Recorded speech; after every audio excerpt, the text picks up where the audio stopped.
Chapter 4180. As for Xiaohua, he had already held the Grand Cosmos Shifting Token in his hand. The magic tool flickered with a faint halo that enveloped him. When the heavy spatial energy from the teleportation array landed on this halo, it only caused a slight ripple before disappearing again. At this moment, Xiaohua was activating the teleportation channel while using the going south way north technique. His expression was very cautious and he appeared to be very careful.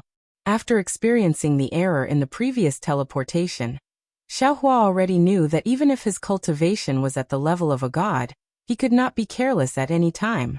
There were too many accidents in this world, and every unexpected accident would cause a huge change. And this change would happen most of the time. In other words, nothing could be done according to his wishes. Even if he had already built the teleportation channel and used the going south way north technique to discover the Great Snow Mountain's divine sense mark, he still did not have any confidence that he could teleport to the sky above the Great Snow Mountain. In fact, the current Xiaohua did not dare to imagine that he could reach the Great Snow Mountain. He only hoped that he could return to the hidden immortal continent, Western Paradise, or any place in the Thousand Demons sacred realm, as long as it was related to the three continents. Xiaohua even hoped that he could return to the Dawn Rain continent. That would be even more wonderful. However, these were all extravagant hopes. Xiaohua only hoped that the divine sense mark in the distance would be stable, and not like it was now, like a candle in the wind. Fortunately, the teleportation channel had already been going for several hours. Although the divine sense mark was like a candle in the wind, it was still clear and there were no signs of it disappearing. This made Xiaohua rather gratified. However, this teleportation channel was really long. It felt even longer than when he went from the heavenly prison to the ruins. Xiaohua had never experienced such a long teleportation in his life. When the teleportation channel had already become a habit, Xiaohua suddenly had a bad feeling in his heart. This was because the closer the distance, the clearer the divine sense mark should be. However, in Xiaohua's soul technique, the divine sense mark of the Great Snow Mountain was always like that, neither far nor near. Even after several hours of teleportation, it was still so far away, like a natural star, forever beautiful but forever untouchable. Just as Xiaohua's doubts appeared, the entire teleportation channel suddenly began to tremble. The space around Xiaohua released a trembling sound. Xiaohua was greatly alarmed. The soul strands on his forehead surged out like a swarm of bees and landed on the transportation channel, where the green seal characters were crazily surging. However, before the teleportation passageway could stabilize for a few breaths of time, a strange creaking sound was heard again. It was like a wooden boat being unable to bear the weight of the waves. After that, Xiaohua watched helplessly as the teleportation passageway seemed to be stretched by a large hand. Even his own body became flat and slender along with the passageway. Xiaohua tried to call out. His voice was very soft, but it was also extremely long. When Xiaohua's figure was distorted by the time, and every part of his body was fluctuating to different degrees, Xiaohua understood that he was once again in a turbulent flow of time. Of course, Xiaohua wasn't surprised at all by this situation. Furthermore, he wasn't alarmed but happy instead. The existence of the turbulent flow of time made it clear that he wanted to leave the ruins, leave the star field where the ruins were located. In other words, he wanted to leave the upper realm where the primordial spirit was cultivated and return to the hidden immortal continent where he was familiar with cultivating the nascent soul. However, when the four walls of the teleportation channel slowly became transparent, the green seal characters, runes, and even the fluctuations of magic power were slowly erased. Xiaohua himself was distorted to the point where he was almost unrecognizable. Perhaps he was just like a light shadow or a fluctuation. Only then did Xiaohua start to feel fear. At this moment, his magic power disappeared, his divine sense disappeared, his soul consciousness disappeared, and the soul technique that controlled the teleportation channel disappeared. Even his thoughts were slowly being pulled out. His eyes were pitch black. A deathly stillness that was even quieter than the heavenly prison began to pass through his body and rush into his mind. He couldn't control his own body, and he couldn't control his steps even more. A kind of ignorant terror pervaded Xiaohua's heart. He was like a mortal walking alone in a pitch-black mountain in the middle of a pitch-black night. Xiaohua was fearful of the unknown things in front of him. What is that? Just when Xiaohua was feeling helpless, in the boundless darkness, he saw a hazy brilliance. A ribbon of light appeared in Xiaohua's vision. This light knot was very strange. It was like a complete ribbon of light that was cut off. Moreover, it twisted at the place where it was cut off and reconnected again. Above this time knot, rays of light that were as bright as swimming fish flickered and surged. These rays of light didn't need to leave one side of the light knot, and could easily flow to the other side. Xiaohua was a little dumbstruck by this sight. Seeing the light knot, Xiaohua's figure suddenly sped up. His distorted figure was even more like a light shadow being cut apart, turning into pieces. Ah, could it be that I'm still in the teleportation channel? Xiaohua suddenly came to a realization. But in this space-time turbulence, I can no longer see the teleportation channel. Just when Xiaohua came to a realization, he suddenly lowered his head again. He pulled his gaze away from the vision in the distance and looked at his own body. At this time his body was no longer in shape. It had already turned into pieces of light shadows. These light shadows didn't follow any rules. Moreover, as the teleportation channel sped up, these light shadows were cut again, turning into smaller light shadows. This happened a few times. Before the light knot, Xiaohua's figure was already formed from small particles. This Xiaohua suddenly had a flash of inspiration. He recalled the time when he followed fairy Wuxia into the ancestral shrine star in the millions of Meng Mountains. At that time, didn't he turn into a particle? Could it be that, by turning into a particle, I can fly faster? Could it be that in this star field, only the particle form is the best state to fly? Xiaohua's almost stagnant mind rumbled as he thought of his light escape. Allowing the body to be light is an escape. Light is formless and intangible. How can I allow the body to be light? Since light can shine in this star field, could it be that light is also in the form of particles? Xiaohua seemed to have touched the door of light escape. Unfortunately, he didn't have time to think about it because his figure was really like a lightning bolt, rushing towards the huge light knot. In just a moment, Xiaohua had already arrived in front of the light knot. On the contrary, when he got closer, Xiaohua could no longer see the shape of the light knot. He could only see that the light knot was vast and boundless. On one side of the light knot, there was a tide of light more majestic than the sea surging violently. Every time it moved, there would be endless fluctuations rushing out from the light spot. Xiaohua was very familiar with these fluctuations. They were the fluctuations of time in the heavenly prison. Although Xiaohua's ears couldn't hear any sound, the rumbling sound that reached the heavens and earth resounded in his heart. This sound could almost destroy all the sounds in the world. How is this possible? Xiaohua was dumbstruck as he looked at the miracle between heaven and earth. Even in the incomparably mysterious heavenly prison, all he could see was the brilliance produced by the intersection of several different time domains. This brilliance was already extremely rare, and had already benefited him greatly. He had never thought that besides the heavenly prison, in this mysterious space, there would actually be time turbulence that surpassed the heavenly prison's time domain. And what made him especially puzzled was that the mark of the Great Snow Mountain's spiritual sense that he sensed was actually within the chaotic and incomprehensible time turbulence. Moreover, his spiritual sense mark was like a candle in the wind, not far nor near. Damn it, it must be the law of time. Xiaohua suddenly understood.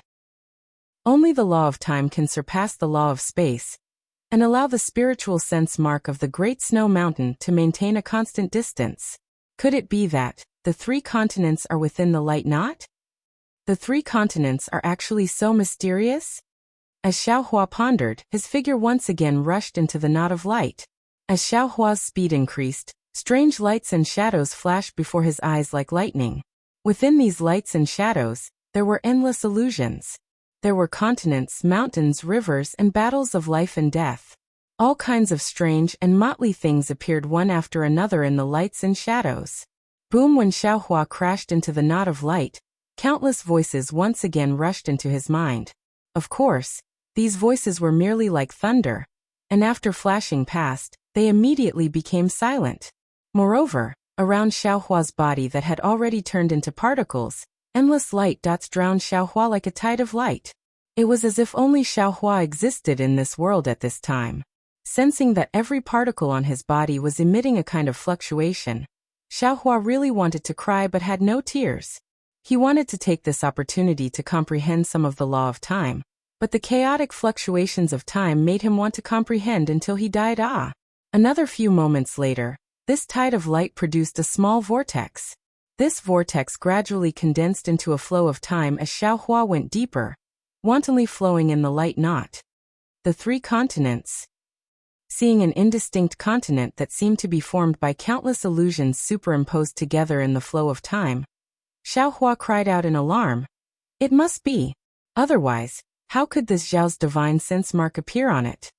However, in just a moment, Xiaohua wanted to cry but had no tears.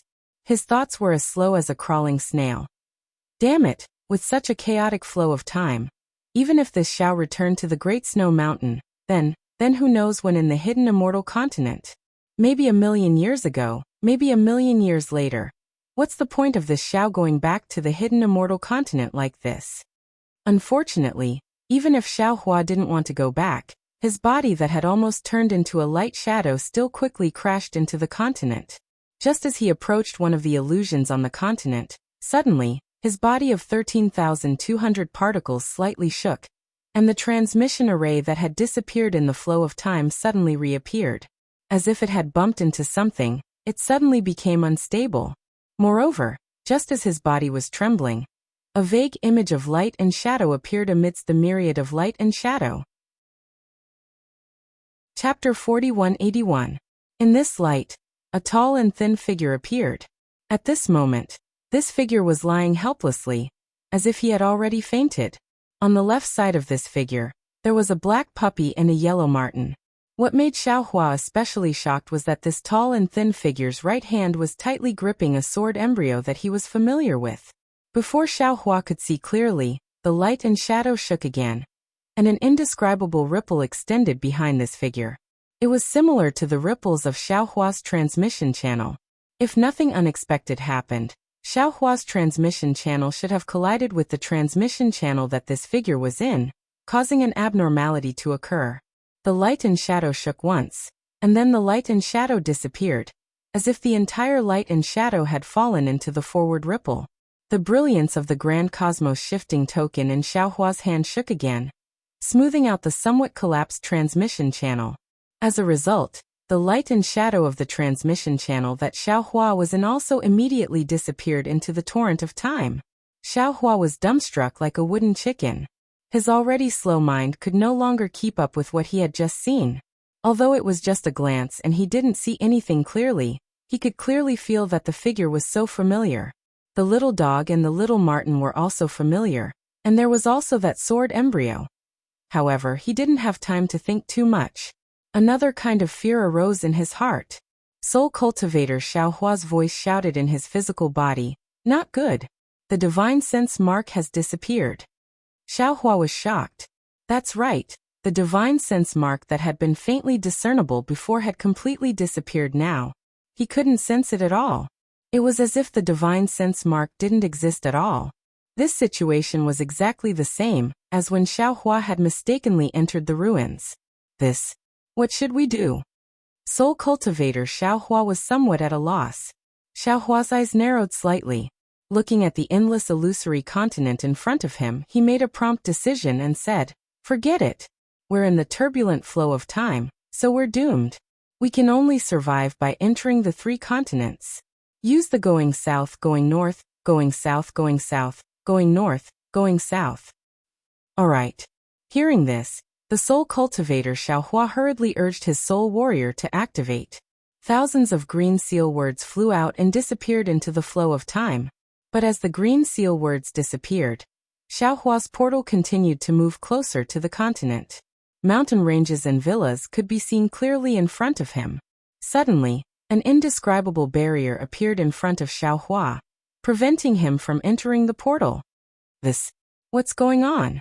Xiaohua was about to cry. How come the three continents don't recognize me? This Xiao has only been away for a few days. Calm down, fellow Taoist, Xiaohua said. We'll try again. Although he was a bit flustered, he forced himself to remain calm. Yes. Clenching his teeth, Xiaohua's soul tendrils flew out from his forehead and surged into the barrier in an attempt to break through. Unfortunately, he didn't know what this barrier was, but it was incomparably tough. No matter how hard Xiaohua tried, he couldn't break through it. Xiaohua could only watch as the continent flashed past his eyes like lightning. Motherfucker. I don't believe this. Xiaohua slapped his forehead and opened his illusion breaker Dharma eye. A round of silver-white pupils appeared, and before the silver-white beam of light could shoot out, the incomparably tough barrier suddenly disappeared. Xiaohua's figure flashed in the light and disappeared into the light and shadow of the continent. However, at this moment, the entire world where Xiaohua was located just happened to turn from one side of the boundless light not to the other, and the light tide that was rushing up started to fall down like a waterfall on the other side. Just a moment later, another shadow appeared within the light tide. The unconscious figures of Sakura, Yu Mingxin, Yang Haoya, and Huan Wuxin appeared again. At this moment, the demonic horn on Sakura's forehead emitted an extremely dim fluctuation. This fluctuation protected the three of them. When the fluctuation dissipated, the three of them also crashed into one of the shadows on the continent. Seeing that he had crashed into a continent's light, Xiaohua's heart was suddenly in suspense. And at this time his eyes swayed. The feeling of dizziness that he hadn't felt for a long time actually appeared. The entire continent was spinning in front of his eyes. Xiaohua was shocked. Because the divine sense mark of the snowy mountain had disappeared, his transfer array didn't have a specific location. If he spun like this, he was afraid that he would fall into the same place as the heavenly prison. At that time, he really wanted to cry but had no tears. Xiaohua hurriedly urged his soul technique. Fortunately, his soul tendrils were like his trembling heart. While protecting Xiaohua, they also extended towards the continent. But after a few breaths, the spinning stopped and all the light disappeared. The familiar transfer array appeared in front of Xiaohua's eyes again. This transfer array was shaking rapidly, as if it was about to collapse. Moreover, in this passage, there were still some faint fragments of time flowing faintly. Good seeing the transfer array appear in front of his eyes, Xiaohua understood that he had already come out from the chaotic flow of time. Right now, he was about to land on the snowy mountain. Unfortunately, it was still too early for Xiaohua to be happy. Before he could even clap his hands, a loud rumbling sound resounded by Xiaohua's ears. A teleportation force that could flatten a mountain was similarly transmitted from the teleportation passageway. Not only was the teleportation passageway extremely deflated, even the brilliance of the Grand Universe teleportation token shattered with a pu sound. Not good. Xiaohua hurriedly slapped his head. Boom! A tricolored brilliance spurted out, transforming into a huge lotus that protected his body. At the same time, thousands of soul tendrils flew out from between his eyebrows and landed on the transfer array. One by one, thumb-sized green seal script appeared in the soul tendrils, trying to stabilize the transfer array. Creak, creak, creak. A series of dull sounds came from the left side of Xiaohua. It was as if a tattered wooden door was being blown by the wind and shattered. Puff, puff, puff, puff. The transfer array behind Xiaohua was the same as before, continuously exploding. Xiaohua looked at the torn space and couldn't help but groan. Damn it, I have become enemies with the transfer array. Every time, it seems like I can't teleport to the place normally. Looks like this time, I don't know who will be trampled under my feet again. Can't we use another method to return to the snowy mountain? Although Xiaohua was resentful, he began to try his best to maintain the stability of the transfer array. However, the spatial transformation power in this torrent of time was so strong that it was far from what Xiaohua, a human cultivator, could control. He was like a young boy, using his hand to support a large rock while walking on a rope in the air. On one hand, he had to maintain balance, on the other he had to use all his strength. Boom! Finally, after persisting for a while, Xiaohua was unable to maintain the transfer array. The green seal script that came in contact with the transfer array shattered one by one, and the soul tendrils connected to the seal script also broke inch by inch. The entire transfer array collapsed with a rumble. Xiaohua hurriedly slapped his forehead when he saw countless gray lightning bolts flashing in the air and glass shards slicing through the space around him. A fist-sized silver-white beam of light shot out of his delusion breaker eye and landed among the shards. Gotcha! Within the pillar of light, all the fragments were shattered, and then a vortex of several meters in size was formed. The entire space was torn apart by this vortex. Before Xiaohua could sweep out with his divine sense, another huge rumble resounded, and a huge pushing force appeared behind him. It was as if the void had kicked him in the butt, and he was forcefully kicked out. This force was so fierce and sudden that Xiaohua only had time to urge his true qi to protect his body. He didn't have time to use the lightning escape technique, and his entire body rushed into the sky. Xiaohua's body abruptly appeared in the sky above the continent. Apart from the ripples in the sky that slowly spread in all directions like water waves, no one knew where he came from, let alone that he had passed through the rare chaotic flow of time between heaven and earth. Perhaps the only thing that could be seen was the tricolored light shining on his body.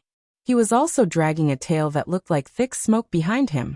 He was whistling as he shot toward the mountain peak below at an extremely high speed. Strange whining noises could be heard in the sky as well.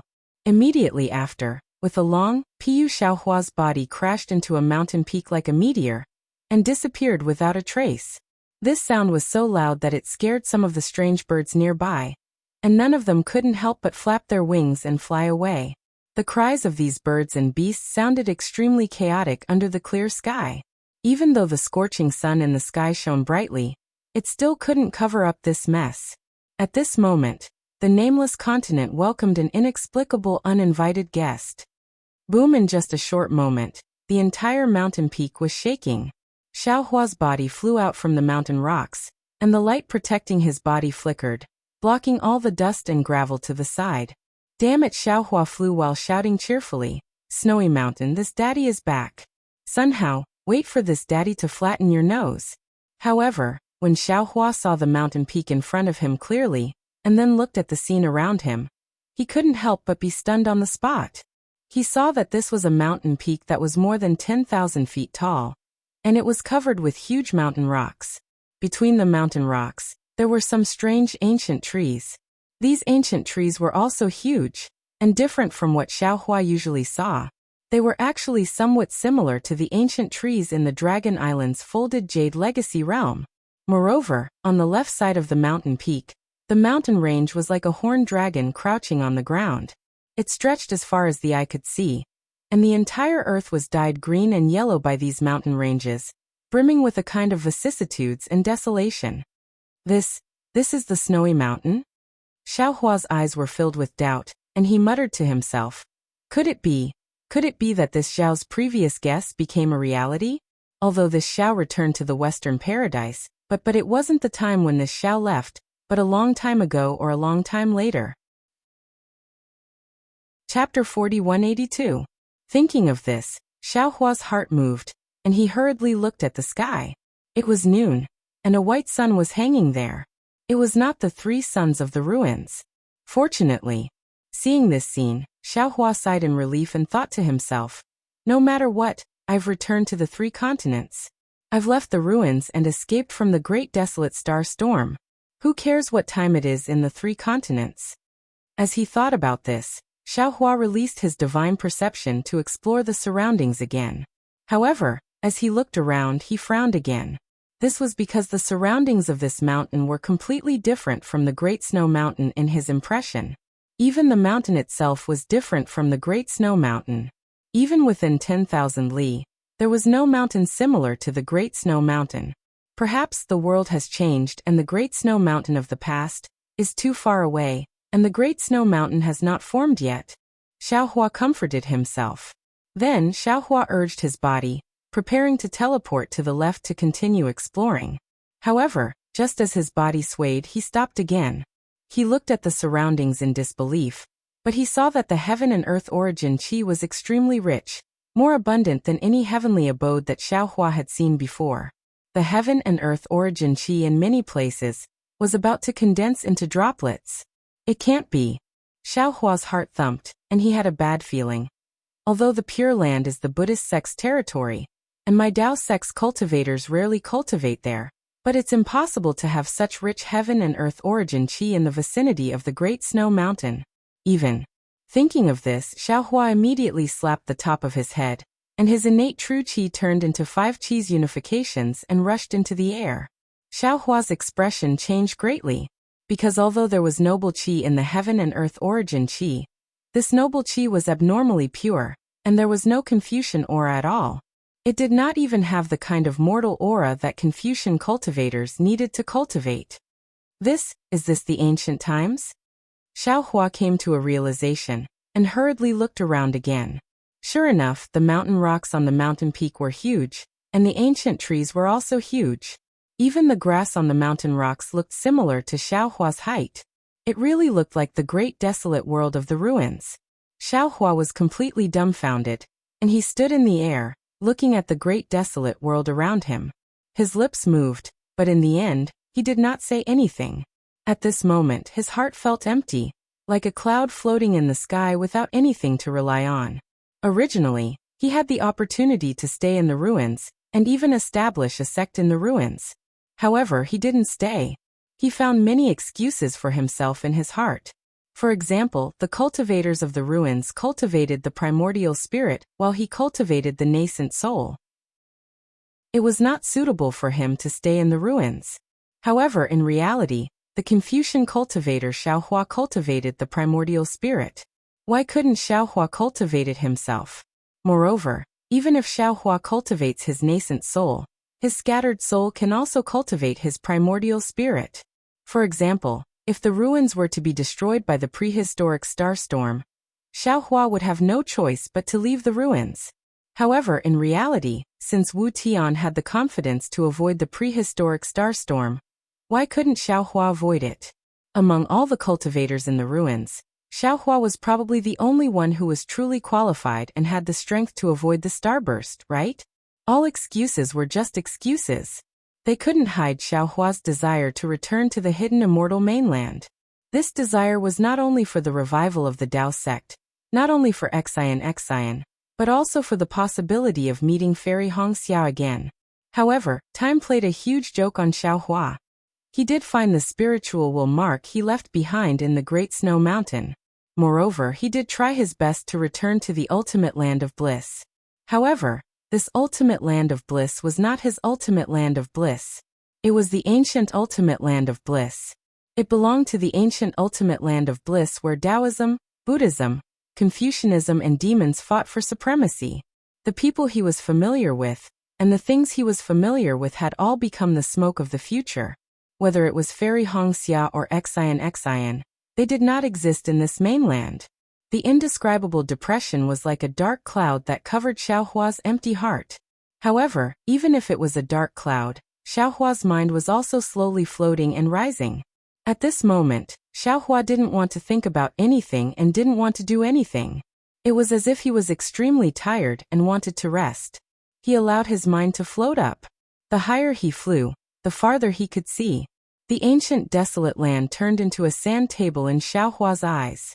Although this sand table was boundless, the mountain peak was already like a pellet. Unfortunately, this scene was nothing to the current Xiaohua. He came from the earth, fire, wind and thunder realms, and had already seen the ninth heaven.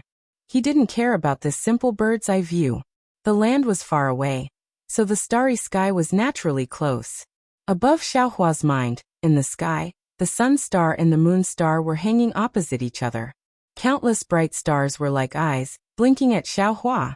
The truth of heaven and earth contained in the stars also fell into Xiaohua's mind in the blink of an eye. Seeing this starry sky, Xiaohua of the heavenly Tao immediately trembled. Comprehension poured into Xiaohua's mind like a flood, as if a blocked dam had suddenly been opened.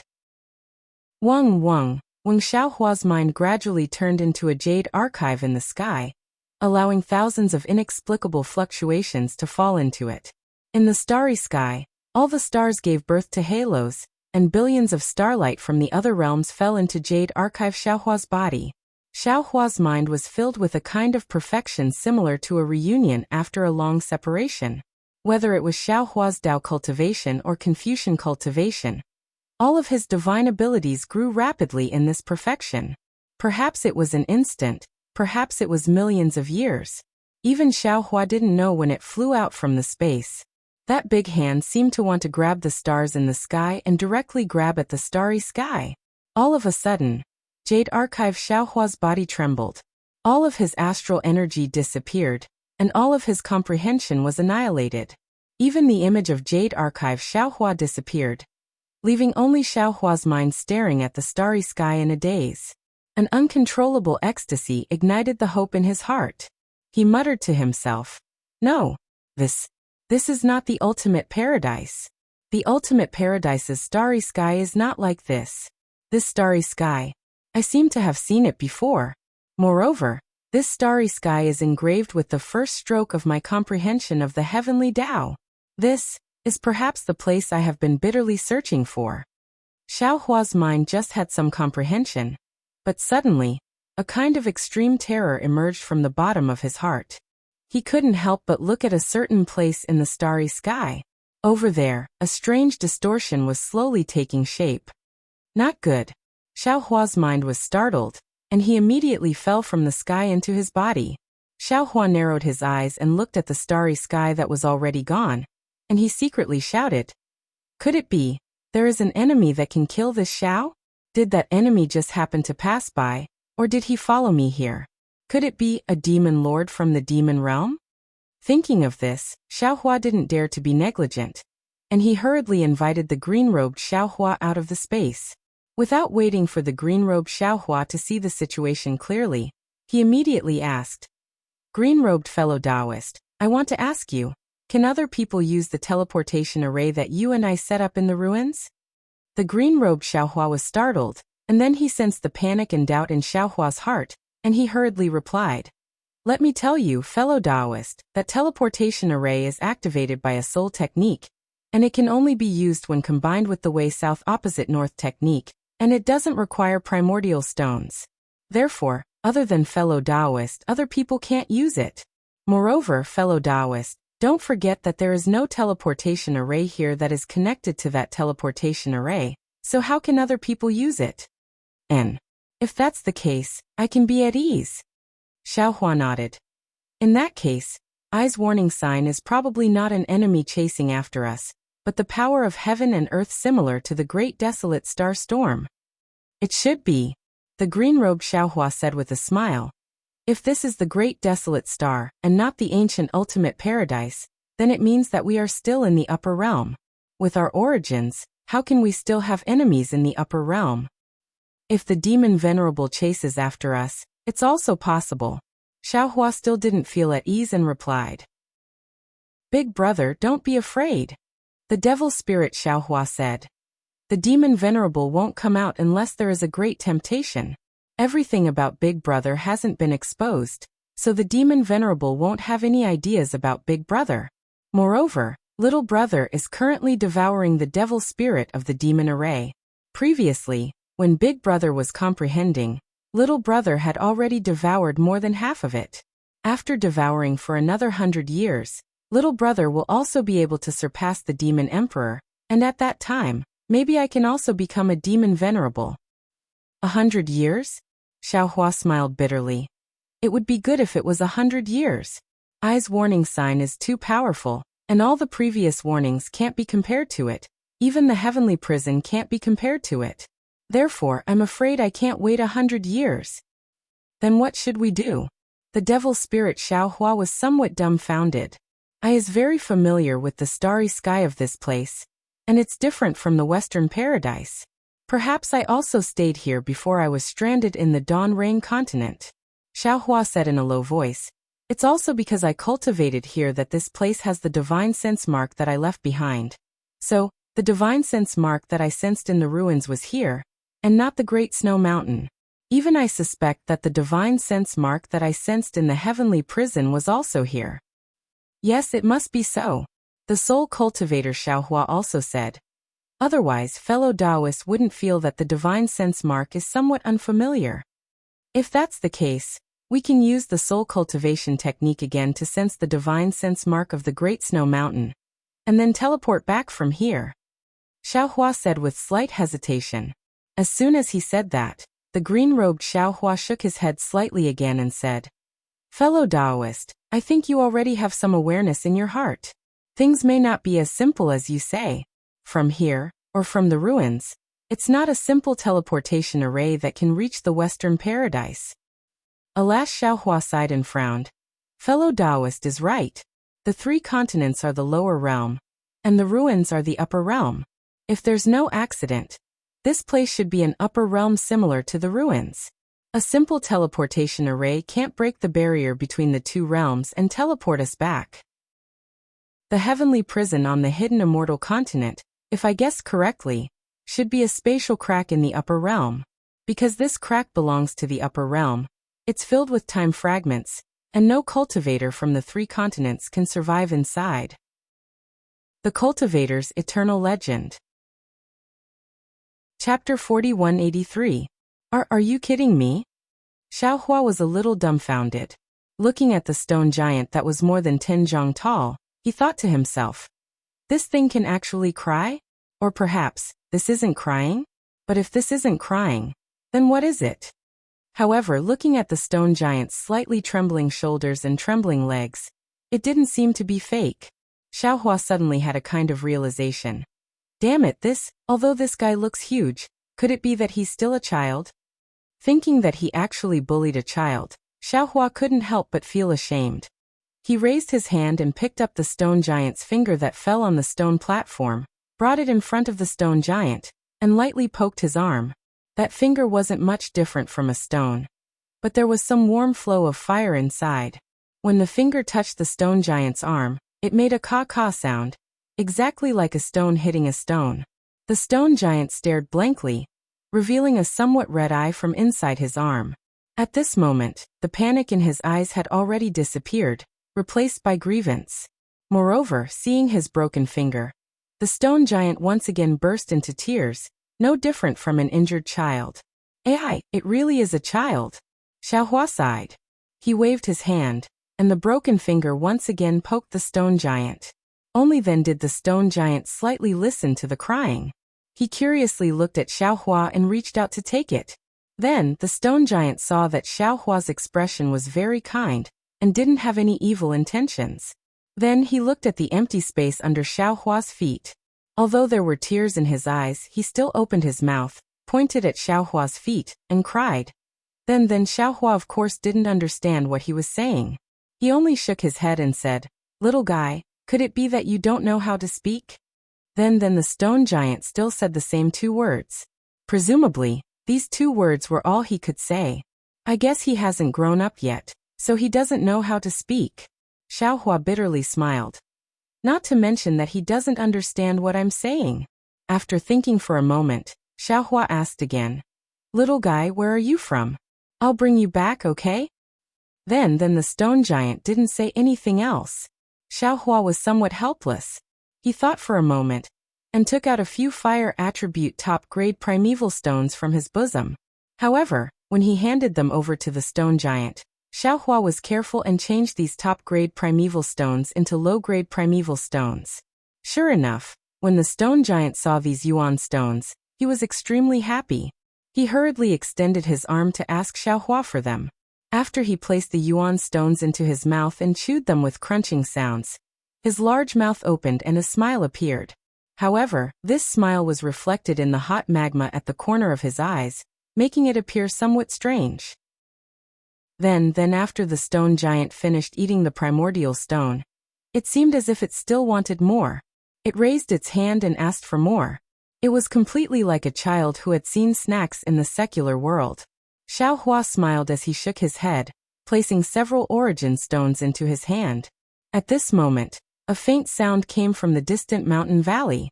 Although this sound was very soft, it traveled extremely far due to the mountain wind. Hearing this sound, the stone giant's face tensed up and he hurriedly looked up at the sky. At this moment, the sun had already set and the moon had yet to rise. The bright stars in the sky were already hanging in the night sky. Seeing that it was late, the stone giant couldn't help but panic. When he stood up, he hesitated for a moment. The fingers on his left hand were broken and he had just fallen down, so he seemed to have some lingering fear. Moreover, The night was shrouded and the entire mountain peak couldn't be seen clearly. The stone giant didn't dare to rashly go down. Then the stone giant anxiously opened its mouth and shouted towards the distance. Xiaohua wasn't in a hurry to help. He crossed his arms in front of his chest and raised his head to look at the sky. The stars in the sky were exactly the same as what he saw during the day. However, when he looked at them now, the feeling was completely different. During the day, it was mostly comprehension. During the night, it was mostly warmth and memories. It was a somewhat distant warmth and feelings. In addition, when he saw the childish actions of the stone giant, the weakness in Xiaohua's heart was immediately touched. It was as if the entire starry sky was his home. His unfamiliarity with this continent was instantly reduced by more than half. This place must have a close relationship with this. Xiaohua narrowed his eyes and let the night wind blow his Taoist robe up. He wantonly enjoyed this kind of warmth. He let the gradually rising moonlight sprinkle on his body like water. It was just like that night when it sprinkled on the small house in the mountain village. Then a hurried call woke Xiaohua up. This voice was filled with anxiety and concern. Xiaohua, who was feeling emotional, immediately heard it. Although it was only 2 words, it was overflowing with affection. Xiaohua didn't know whether to laugh or cry. He seemed to have understood something. Could it be, this stone giant's family can only say 2 words? Then the small stone giant on the mountainside also replied. The stone giant at the foot of the mountain sped up its then as if it was scolding. Then the small stone giant replied a few times, feeling wronged. It sat down again and stuck its head out to look at the darkness at the foot of the mountain. After a long time, a stone giant that was several times larger than the small stone giant carefully climbed from the darkness at the foot of the mountain to the stone wall illuminated by the moonlight. At this moment, the stone giant sped up again and quickly climbed up to the stone platform. Then the small stone giant had already made way for the stone giant. When it saw the stone giant climb up, it immediately pounced on it. Then it shouted.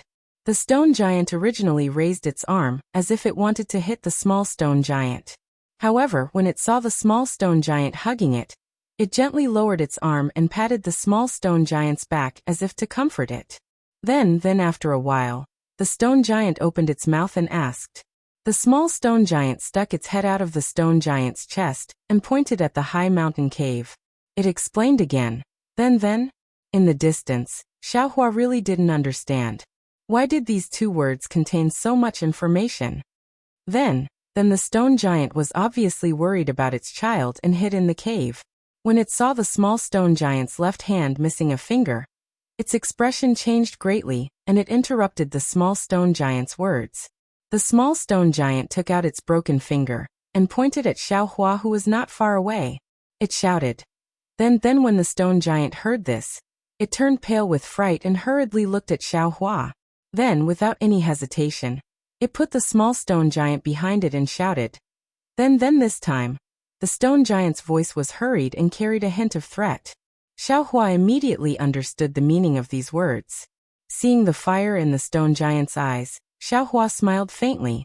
His figure floated a few feet away and looked at the stone giant indifferently. Then the small stone giant behind the stone giant said a few words in a low voice. The stone giant also asked a few words. Then it slowly relaxed its guard. It actually put its palms together and respectfully bowed to Xiaohua to thank him. Seeing the stone giant's very standard Buddhist gesture, Xiaohua was dumbfounded again. He couldn't help but ask, Sir, on this continent, is there a Buddhist sect? Then the stone giant obviously didn't understand what he was saying, and still used 2 words to reply. Sai, forget it. Xiaohua was helpless and didn't answer. Then the small stone giant took out the fire element primordial stone, and showed it to the stone giant. The stone giant nodded and looked at Xiaohua. It pointed at the fire element primordial stone, and then pointed at itself. Xiaohua understood and took out a few more fire element primordial stones, and gave them to the stone giant. However, the stone giant waved its hand, indicating that it didn't want them. Then the stone giant put the small stone giant on its shoulder and beckoned to Xiaohua. It then slowly descended from the stone platform to the foot of the mountain. Xiaohua didn't think too much. He raised his eyes and looked at the familiar starry sky. His figure followed the stone giant as it descended. He understood that this continent was full of mysteries. This stone giant was probably the key to opening this mysterious door. The stone giant carefully climbed down from the mountain peak and looked at Xiaohua, who was standing in the air behind it. Its big mouth cracked open as if it was smiling. Then, it took a big step forward. Dong dong, dong sounds could be heard from the ground. The stone giant took big strides and ran towards a place in the valley. The small stone giant was lying on the stone giant's back. It seemed that it was overly frightened and had fallen into a deep sleep. Its vertical eyes were tightly shut. The stone giant walked for more than 100 li. However, this distance was nothing in the huge mountain range. It didn't even cross 2 mountain ranges. However, after crossing a broken mountain foothill, the stone giant's figure clearly slowed down. Moreover, the sound of its footsteps also became a lot softer. Under the moonlight, the stone giant's eyes flashed with flames from time to time, as if it was on guard against something. Just when the stone giant turned its head and wanted to warn Xiaohua, a strange sound suddenly came from a corner of the mountain foothill. Xiaohua raised his head indifferently and saw a strange bird that was dozens of zhang in size. It looked like a huge rock rolling down from the night sky. When it got close to the stone giant, it spread its wings and a sharp claw that was several zhang in size appeared on its abdomen and grabbed towards the stone giant's back. The stone giant was obviously startled. Its one eye that was already on guard immediately opened. A reddish-yellow pillar of fire shot out from its one eye and attacked the strange bird. That strange bird was also extremely powerful. Its sharp claw grabbed the air. Without any magic power fluctuation, it directly grabbed the pillar of fire into 2. Moreover, when the strange bird flapped its wings, pitch-black water droplets fell from its wings like rain. They fell on the stone giant and the small stone giant. Zzz, the pitch-black water droplets fell on the 2 stone giants' bodies and immediately emitted a corrosive sound. It was like cold water falling on hot oil. Chapter 4184. Then the little stone giant, who was originally sleeping soundly, immediately woke up from the pain and couldn't help but scream loudly. Then the stone giant hurriedly shouted in a low voice. Then he suddenly gave up fighting with the strange birds and fled in another direction. On his body and the little stone giant's body, the water droplets splashed by the strange birds corroded thumb-sized deep holes. Sure enough, as soon as the stone giant took off, a dozen strange cries came from the foothills. Caw-caw, a flock of strange birds flew out. The largest of these birds were 1,000 feet long, while the smallest was 100 feet long. They flapped their wings and pounced on the stone giant. Even a few strange birds noticed Xiaohua and turned their heads to pounce on him. The stone giant ran for more than 100 steps before he saw a huge rock in front of him. Without any hesitation, he threw the little stone giant into the huge rock and bent down to pick up a huge rock that was more than 100 feet in size. He shouted. Then he raised his arms and the huge rock let out a howl and charged toward the strange bird at the front. Puff, the strange bird was caught off guard. It spat out a pitch-black liquid from its mouth and hurriedly flapped its wings to dodge. Sizzle, the liquid in the strange bird's mouth was very corrosive. When it fell on the huge rock, it corroded a big hole in it. However, the huge rock came too fast for the strange bird to dodge. With a loud bang, the huge rock hit the strange bird's head. The strange bird's body was immediately sent flying by the huge rock and fell to the ground with a loud bang. It also let out a mournful cry. While the stone giant was delayed, the dozen strange birds had already flown close. Swish swish, the dozen pairs of wings flapped and water droplets fell, covering the stone giant. Then the stone giant shouted and squatted down again. He picked up the huge rocks on the ground and threw them into the sky without looking back.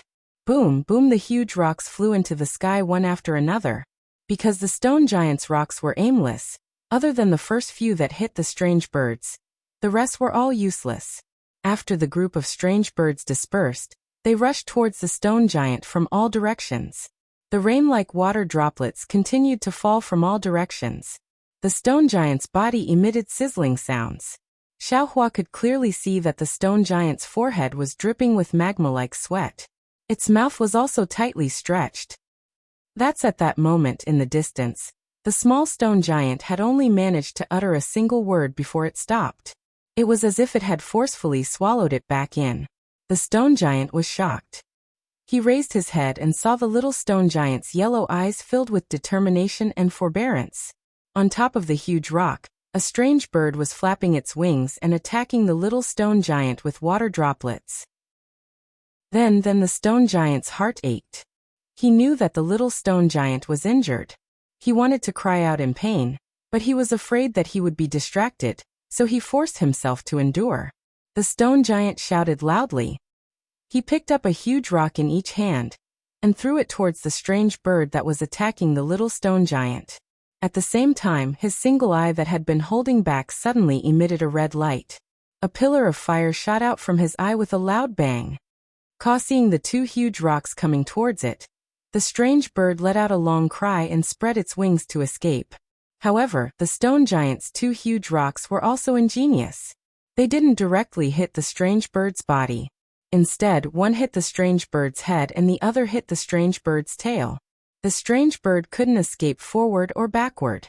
The strange bird was stunned for a moment, but it also calmly responded. Its whole body strangely flew horizontally, and the water droplets on its wings took advantage of the momentum to hit the stone giant. However, before the water droplets could land, the stone giant's pillar of fire had already arrived. It landed right in the middle of the two huge rocks, where the body of the bird was sandwiched by the huge rocks. The strange bird was shocked. It tried its best to hit the huge rocks, wanting to escape. However, the stone giant's pillar of fire hit at the perfect time. Sizzle! There was also a chaotic sound. The strange bird's water droplets were extinguished by the pillar of fire. The pillar of fire crazily crashed into the strange bird's body. Not only did it ignite the strange bird's feathers, but it also pierced through the strange bird's body. The strange bird only had time to let out a low cry before its entire body turned into a fireball and fell to the ground. Then after killing the strange bird, the stone giant didn't dare to be negligent. Its body agilely pounced on the small stone giant. Looking at the strange birds behind the stone giant, they were still orderly before. However, when they saw the stone giant's pillar of fire and the strange bird's fireball hit, they all went crazy. They flapped their wings crazily and pounced on the two stone giants. Woo woo woo woo! The stone giant landed beside the small stone giant and hugged it. Immediately after, a yellow halo appeared around its body. Then, as the stone giant fled to the side of the foothill, the three fingers on its right arm moved rapidly. Stones that weren't particularly large were driven by the stone giant and flew into the air. The strength of these stones wasn't as great as before, but there were many of them. The stone giant's goal was obviously to disrupt and not kill. Sure enough, the strange birds were very afraid of these stones. They scattered in all directions, giving the stone giant time to escape. However, the stone giant's running speed was far slower than that of the strange birds. In just half the time it took to eat a meal, the stone giant was forced to a stone wall by the strange birds. Seeing dozens of strange birds fiercely pouncing on it, some of them even spitting out pitch-black liquid from their mouths, the stone giant looked up to the sky and shouted. Then his voice was very miserable.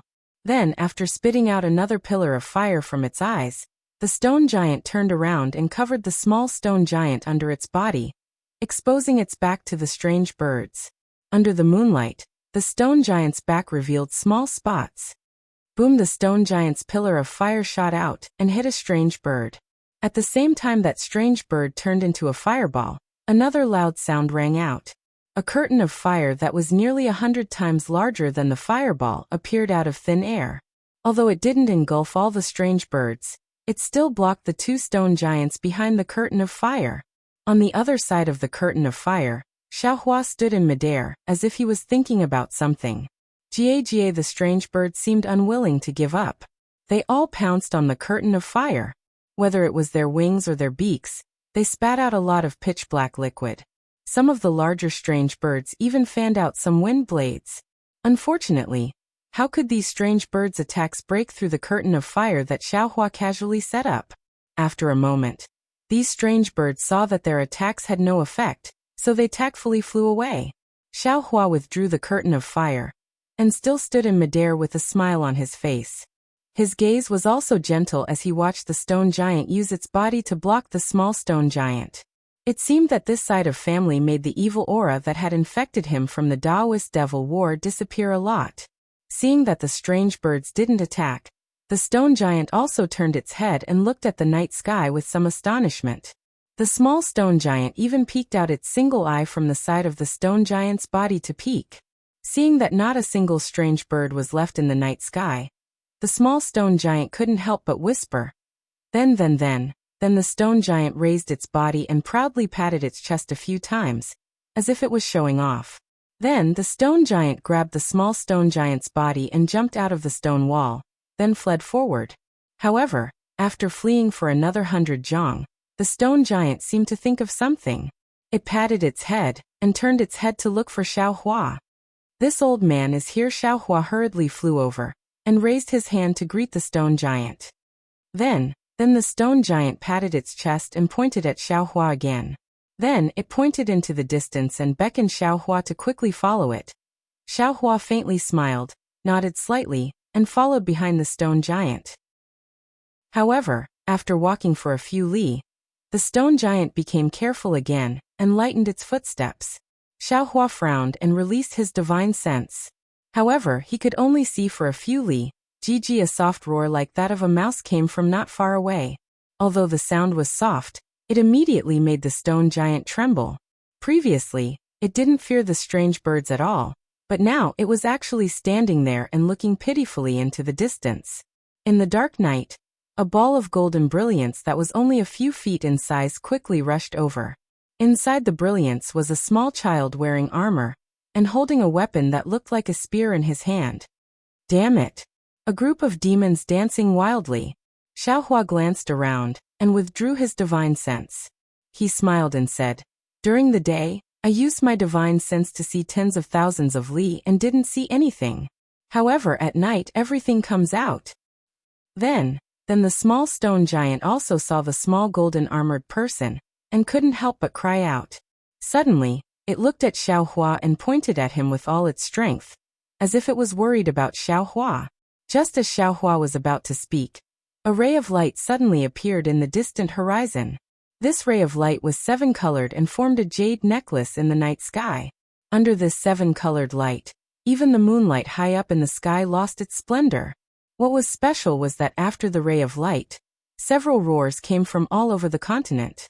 Waves of desolate power surged out in all directions like a surging tide. Within this power, there was a vague shadow that crossed the restless night and flew towards the ray of light. This desolate power was so ferocious that although it rushed to where Xiao Hua was, whether it was the small golden armored person or the stone giant, they both prostrated themselves on the ground and trembled in fear. Oh, a desolate powerhouse? Facing this nameless power, Xiao Hua was also shocked. While urging his secret technique to resist, he narrowed his eyes and looked at the ray of light. He didn't dare to rashly release his divine sense and thought to himself, "What is this ray of light?" However, in just a few breaths, the ray of light immediately fell and disappeared without a trace. Only the nameless power annihilated Xiao Hua's surroundings. Xiao Hua's figure flickered and instantly disappeared. However, after a while, Xiao Hua reappeared not far away. He looked at the 2 stone giants lying on the ground, and then looked at the small golden armored person not far away. After thinking for a while, he called out Dragon Vein Xiao Hua and Phoenix Body Xiao Hua and said with a smile, "I still have some things to do. I'll have to trouble you 2 fellow Taoists." Chapter 4185. Fellow Taoist, you're really interesting. The Dragon Vein Xiao Hua said with a smile. That place is obviously a secret treasure, and it might even contain the secrets of this continent. Fellow Taoist, you didn't personally explore it, but instead stayed here to protect 2 stone giants that you don't know. Fellow Taoist's actions really make I puzzled. Phoenix Body Xiao Hua was also puzzled. Fellow Taoist, even if you want to protect 2 stones that aren't human, you only need to throw the golden armored little person far away. Why do you have to stay here? Xiao Hua's originally curved phoenix eyes were now curved like crescent moons. he said with a smile. Although you two have already become independent adults, you still don't have the emotions of a true cultivator. The affection of these stone giants is really touching. If I don't send these two stone giants back to their home, I won't be able to rest assured. Moreover, to tell you the truth, I have a feeling that the karma of these two stone giants is more important than the secret treasure in the distance. Dragon Vein Xiaohua and Phoenix Body Xiaohua naturally didn't have Xiaohua's karma. They both smiled at each other and flew towards the place where the multicolored light disappeared. Xiaohua was still standing in the air, quietly waiting. After the time it took to eat a meal, the aura that suppressed everything gradually disappeared. The golden-armored little person was the first to get up from the ground. However, when the little person looked at the two stone giants on the ground, he didn't have any thoughts of attacking. He shrunk his neck and looked around, then turned around and ran away. Then the golden-armored little person left. Only then did the stone giant straighten up. He awkwardly got up and ran in another direction. Only after running for a while did he remember Xiaohua. He turned his head again and waved at Xiaohua. Perhaps because of the change just now, they didn't encounter any special beasts in the next few mountain ridges. Looking at the vermilion mountain ridges in front of him and the hot air in front of him, Xiaohua understood that this was probably the stone giant's home. Previously, when Xiaohua looked down from high up in the sky, he didn't feel that it was too far away. However, when he really ran all the way with the stone giant, he realized the true distance. Then Xiaohua turned his head to look. Sure enough, the mountain peak that he had fallen from earlier just happened to be exposed in the distant mountain ridge. He reckoned that the little stone giant had seen something strange nearby, and ran so far away alone to look for something. Then, the stone giant led Xiaohua into the mountain ridge, and circled around to the side of a huge boulder. He pointed at the boulder and pointed at it a few times before turning around and leaving. When Xiaohua heard the stone giant say so many then, he finally understood the meaning of these two words. He smiled and calmly stood there. Xiaohua released his divine sense and watched as the stone giant tiptoed around a few times, crossing over a dozen large stones. It even turned around to check if Xiaohua was following. Xiaohua couldn't help but laugh in his heart, because right in front of the stone giant's head, there was a large amount of magma exposed on the ground. If Xiaohua didn't know that the stone giant had magma inside its body, then it would be fine. But since he knew, how could he not know that the stone giant's cave was inside the magma? Sure enough, when the stone giant walked to the magma, the little stone giant jumped down from his body and happily jumped into the magma. The stone giant also walked to the magma and slowly submerged his body in the magma. When the stone giant's figure disappeared, Xiaohua's divine sense swept over the magma and then withdrew it. Xiaohua had also seen the magma before, but he didn't look into its depths. Naturally, he didn't know that there was a world inside the magma. After the time it took to eat a meal, the stone giant came out of the magma. Large drops of magma flowed on the surface of his body. The marks left by the strange bird's attack had already gradually disappeared. The stone giant walked out and arrived in front of Xiaohua. He stretched out his hand, and in his hand were several mid-grade fire attribute primordial stones. Then the stone giant placed the fire attribute primordial stones in front of Xiaohua and shouted. His body was still emitting flames. Looking at the fire attribute primordial stones, Xiaohua suddenly realized that the stone giant had brought him here to repay his kindness of saving the little stone giant. He was giving him the primordial stones. Xiaohua smiled and slightly waved his hand. He pushed the fire attribute primordial stones to the stone giant, indicating that he didn't want them. Then the stone giant was somewhat puzzled.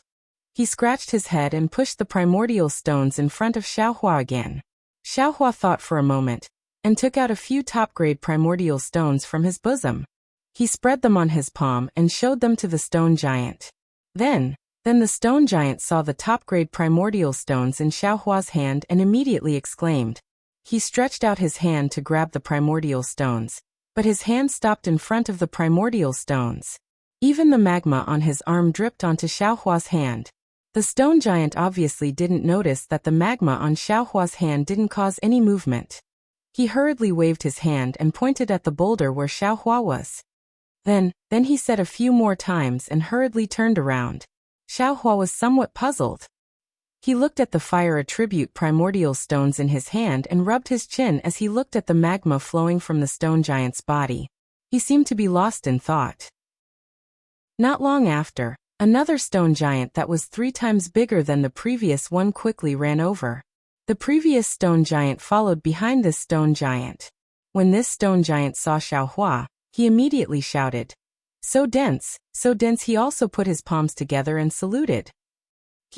It seems that he said one more word than the previous stone giant. Xiaohua laughed in his heart. He also put his palms together and saluted back. He didn't say anything. After a very strange salute, the stone giant stretched out a finger that was comparable to a tree and pointed at Xiaohua's hand. He asked, "So dense, so dense." Xiaohua was already calm and unafraid of the other side's all-encompassing "so dense," let alone the "so dense," that was one more word than "so dense." Xiaohua understood and waved his hand. Several top-grade primordial stones fell into the stone giant's hand. The stone giant took the top-grade primordial stones and placed them in his hand. A faint flame was emitted from his single eye. The flame illuminated the night sky and caused the top-grade primordial stones to flash with flames. After the time it took to drink a cup of tea, the stone giant finished looking at the top-grade primordial stones one by one. He then carefully returned the primordial stones to Xiaohua. Xiaohua's impression of these stone giants immediately increased. He waved his hand, indicating that he didn't want the primordial stones and gave them to the stone giant. Unexpectedly, the stone giant shook his head and put the top-grade primordial stones in front of Xiaohua. He put his palms together again and respectfully prostrated himself on the ground. He then put his palm in front of Xiaohua and said, so dense behind the stone giant. The previous stone giant also prostrated himself on the ground. It didn't seem like he was prostrating, but rather a welcoming ceremony. Xiaohua naturally wasn't afraid that there was something fishy. He almost didn't think about it and floated onto the stone giant's palm. So dense, the stone giant was very happy.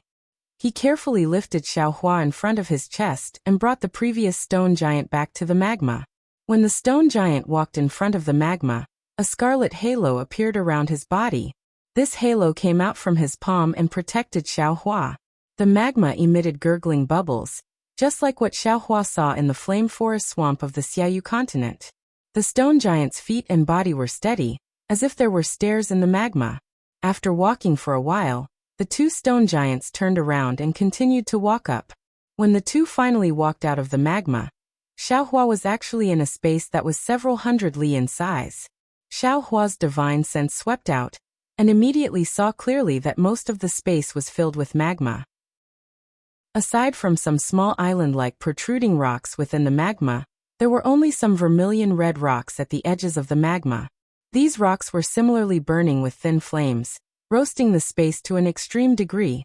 The stone giant respectfully placed Xiaohua on the burning rocks, as if the flames on the rocks were ordinary grass. He didn't even think about whether Xiaohua could withstand it. Xiaohua naturally wasn't afraid of these flames and high temperature. He stepped on the magma. So secret as the stone giant spoke, he respectfully clasped his hands together and bowed. Then he turned around and walked into the ocean like magma. In just a moment his figure disappeared. Xiaohua wanted to use his divine sense to chase after him, but he was a gentleman. Now that he was invited here, he naturally wouldn't look into other people's secrets. Therefore he opened his mouth and wanted to say something to the stone giant. However, after opening his mouth, he swallowed his words back down. Xiaohua really couldn't stand the stone giant's omnipotence So at this moment, a hoarse and weak voice came from the magma lake in the distance. A stone giant floated over from the magma. When it rushed to the top of the rock, it looked like a dying person lying there. The stone giant beside Xiaohua looked at the stone giant in the distance, and then looked at Xiaohua. He took out the primeval stones he wanted to give Xiaohua, and pointed at the stone giant in the distance. He asked, so Xiaohua was quite puzzled. He was confused, but he still nodded. The stone giant was very happy and rushed towards the stone giant's location. Xiaohua's heart was moved, and his figure fluttered as he followed the stone giant.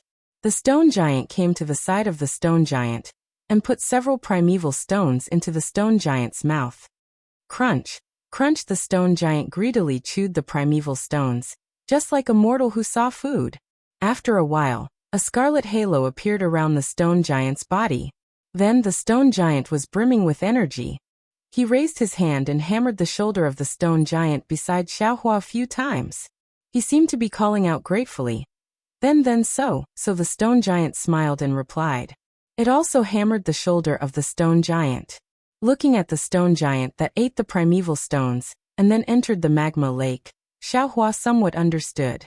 The fire primeval stones should be the stone giant's food. The stone giant just now was probably hungry. Chapter 4186. Then the stone giant raised his hands as if he wanted to explain something to Xiaohua. The tone of his mouth was very apologetic. He should be apologizing for giving the primordial stones that were originally meant for Xiaohua to another stone giant. Xiaohua laughed. He didn't dare to ask whether the stone giant understood him or not. He laughed and said, "Saving your son was as easy as lifting a finger. In addition, it was me who scared him into falling. It doesn't matter if you give me the primordial stones or not." Then of course, the stone giant didn't understand what Xiaohua was saying. However, he still laughed happily. His big mouth split open to both sides of his head.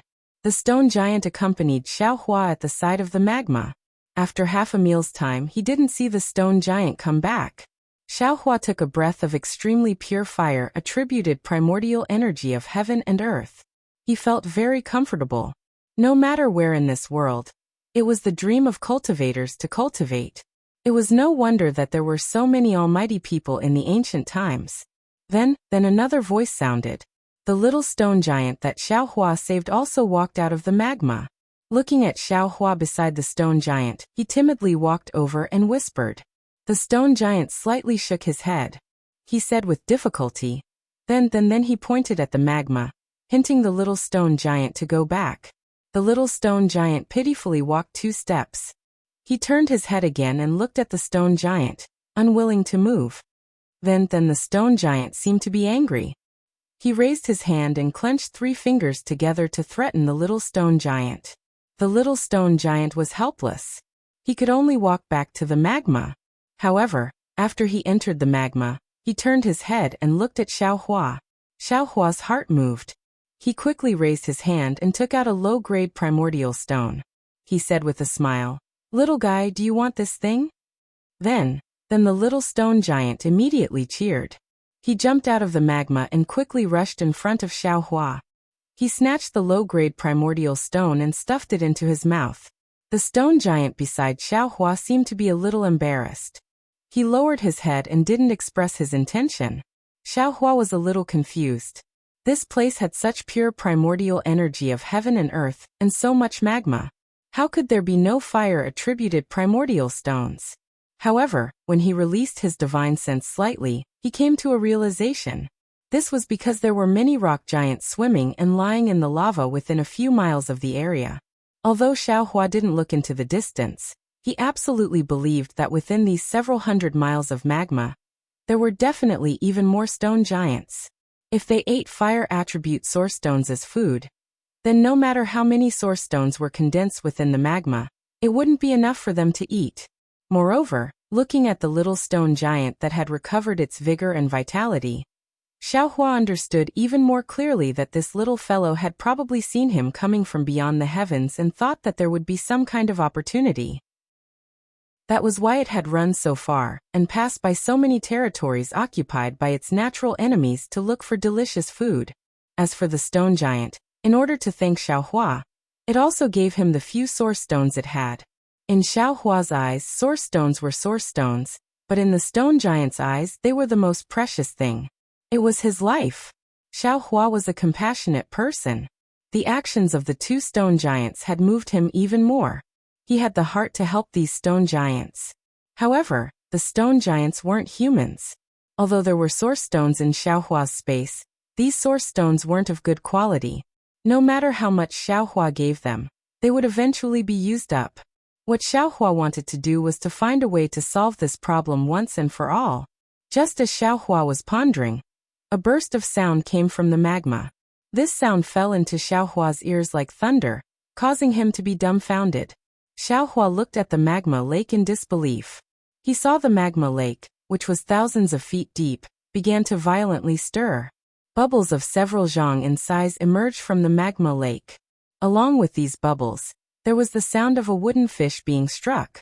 In front of Xiaohua's dumbfounded eyes, a 1,000-foot-tall stone giant walked out of the lava lake. This stone giant's face was full of wrinkles, just like layers upon layers of rock. Behind this stone giant were several smaller stone giants, each of them holding a stone wooden fish. These stone wooden fish were probably the largest wooden fish Xiaohua had ever seen. Each of these stone wooden fish was dozens of feet long, and each of the stone giants held stone rods that were dozens of feet long. As they struck these stone wooden fish, a crisp sound rang out. The last stone giant to appear from the magma lake was the stone giant who had previously entered the magma lake to report. At this time, the stone giant stepped on the waves and respectfully clasped his hands together and said, "So dense, so dense." Xiaohua knew that the origin of this seemingly old stone giant was extraordinary. He also urged his body to step on the magma lake and meet the stone giant. Seeing that there was nothing wrong with Xiaohua's body stepping on the magma lake, the old stone giant's eyes were filled with astonishment. Only when Xiaohua flew closer did the stone giant wake up. He clasped his hands together and said, "Namo Mithria Buddha." Xiaohua was already surprised when the old stone giant called out the name of Buddha, but this name of Buddha was actually Namo Mithria Buddha, which shocked Xiaohua even more. Xiaohua was stunned for a moment, then he came back to his senses. He bowed and said, "Namo Mithria Buddha. Namo Mithria Buddha, Namo Mithria Buddha." When the old stone giant heard Xiaohua's words, he was also happy. However, his eyes flashed with doubt as he asked, "Ah." Xiaohua saw the confusion in the old stone giant's eyes, and he himself was even more puzzled. However, in just a few breaths of time, Xiaohua's head turned rapidly, and his face showed a strange expression. It seemed like he was smiling but not smiling, or he couldn't help laughing. After hearing the old stone giant's name of Namo Mithria Buddha, Xiaohua finally understood that the big stone giant and the small stone giant spoke of was not so, but Namo. And the so dense that the stone giant spoke of was not so dense, but Namo Mithria. Perhaps these three stone giants didn't know how to speak, and only learned these three words. Although Xiaohua understood the secret, in the face of the all-encompassing Namo Mithria Buddha, Xiaohua still didn't know how to answer. However, he only hesitated for a few breaths of time. Then he raised his hand and waved. The sound of falling rain could be seen in the air. Tens of thousands of fire element primordial stones appeared out of thin air and fell into the magma lake. Under the old stone giant's dumbstruck expression, a layer of primordial stones covered the magma lake, shining with a gorgeous luster. In an instant, the sound of the wooden fish suddenly stopped. The dozen stone giants holding the wooden fish couldn't help but say in unison, "Namo Mithria Buddha, Namo Mithria Buddha." Phew. The old stone giant breathed a long sigh of relief. He withdrew his shocked gaze and put his palms together. "Namo Mithria Buddha. Namo Mithria Buddha." Xiaohua smiled and said, "I don't know why you're chanting Namo Mithria Buddha, but since you're a disciple of Buddhism, I can't treat you poorly. These origin stones can be considered as a gift from me. Please accept them." As he spoke, he used his hand to draw in the air and sent it to the old stone giant, indicating that all the primordial stones were given to him. Namo Mithria Buddha. The old stone giant naturally understood. His wrinkled face was filled with joy. He waved his hand and said again. Many stone giants walked forward and waved their hands, controlling the magma lake to collect the primordial stones. Then the old stone giant respectfully pointed at the magma lake under his feet and said, "Namo Mithria Buddha?" Good. Xiaohua knew that the old stone giant was inviting him to go deeper into the magma lake. He nodded and smiled in agreement. However, when the old stone giant was about to kneel on the magma lake and put his palms together, Xiaohua hurriedly waved his hand and helped the old stone giant up. He pointed at his nose and then at the magma lake, indicating that he could go down. However, Xiaohua's gesture was obviously not understood by the old stone giant. Therefore, Xiaohua simply used an escape technique and entered the magma lake. Seeing that Xiaohua could freely enter and exit the magma lake, the old stone giant's eyes almost fell out. The respect in his eyes was now mixed with a trace of fear. Please. Xiaohua raised his hand and gestured. The old stone giant hurriedly nodded and called out, Namo Mithriya Buddha, as his figure disappeared into the magma lake. Xiaohua followed the old stone giant into the magma lake and went deeper into the magma lake. Just as Xiaohua had seen with his divine sense, there were many stone giants in the magma lake. Some stone giants were leisurely walking in the magma lake. When they saw the old stone giant, they respectfully saluted him. Some stone giants had their eyes tightly closed, as if they were sleeping in the magma lake. Even more stone giants were moving up and down the magma lake, looking very busy as if they were looking for something. After traveling for half the time it took to eat a meal, the entire bottom of the magma lake began to slowly shrink. In the end, it shrank into an oval-shaped hole that was more than 10 li in size. Below the hole, there was more magma flowing, and it was even more scorching. Obviously, this was the core of the magma lake. Near the oval-shaped hole, there were many stone giants, but now there were few people. It seemed that even the stone giants didn't dare to get too close to the core of the magma lake. The surroundings of the cave were similarly filled with large and small ochre-red boulders.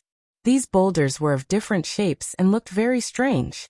However, the strangest thing was not these boulders, but the Buddhist shrine at the highest point of the boulder. This Buddhist shrine was neither big nor small, but when the old stone giant walked to the front of the Buddhist shrine, Xiaohua understood that this Buddhist shrine was not even as tall as the old stone giant's knees. When the old stone giant landed in front of the Buddhist shrine, he respectfully prostrated himself on the ground, saluting according to Buddhist etiquette. His figure in front of the Buddhist shrine was especially huge, and his piety made Xiaohua sigh.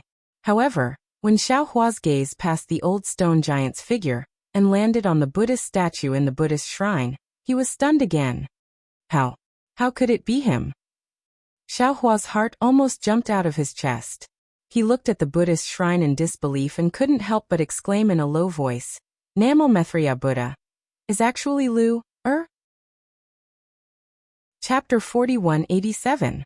That's right, in that crude stone-built Buddhist shrine, there was a fiery red Buddha statue carved out of crystal, flashing with holy Buddha light. The Buddha light shone brightly on the face of the Buddha statue. Wasn't that the lifelike Jianglu? Xiaohua had once stopped Jiang Luer, whose Buddhist name was Chuanzong, from taking down the Buddhist edict in the Jiangqiao temple. He had a deep impression of Jiang Luer's shaved head. Now that he saw the Buddha statue, he naturally thought of Jiang Luer. How is this possible? After Xiaohua recovered from his shock, he muttered, What's going on? How can Jiang Luer be Nanwumethriya Buddha? How can his Buddha statue be in this mysterious primitive continent? Xiaohua's suspicions were heavy, but looking at the old stone giant who had already stood up, Xiaohua knew that he wouldn't be able to get anything out of this old stone giant. Xiaohua thought for a moment and waved his hand, releasing Buddha Bodhi from his Naiwan palace. Buddha Bodhi looked around in bewilderment, activating the Buddha light to block the magma outside his body. He cupped his hands and asked, Namwumethriya Buddha, why did Tanyu ask this poor monk to come out? Xiaohua didn't explain much. He pointed at the shrine behind Buddha Bodhi and said weakly, What's the matter? See for yourself. Why ask so much? Oh. Buddha Bodhi was even more puzzled, but when he saw the Buddha statue in the shrine, Buddha Bodhi smiled bitterly and replied, Tanyu, what else do you want this poor monk to say? Jiang Luer is the real reincarnation of Namwumethriya Buddha. This poor monk is the fake. Or it could be said that this poor monk stole Jiang Luer's luck and practiced the exquisite Lotus Leaf Sutra first. His Xiaohua sucked in a breath of cold air. The thoughts in his mind instantly became clear. That's right. This Xiao lost his memory and wandered to the Donrain continent. By a freak combination of factors, this Xiao obtained the exquisite Lotus Leaf Pagoda. In fact, this Xiao is the intruder of the Donrain continent.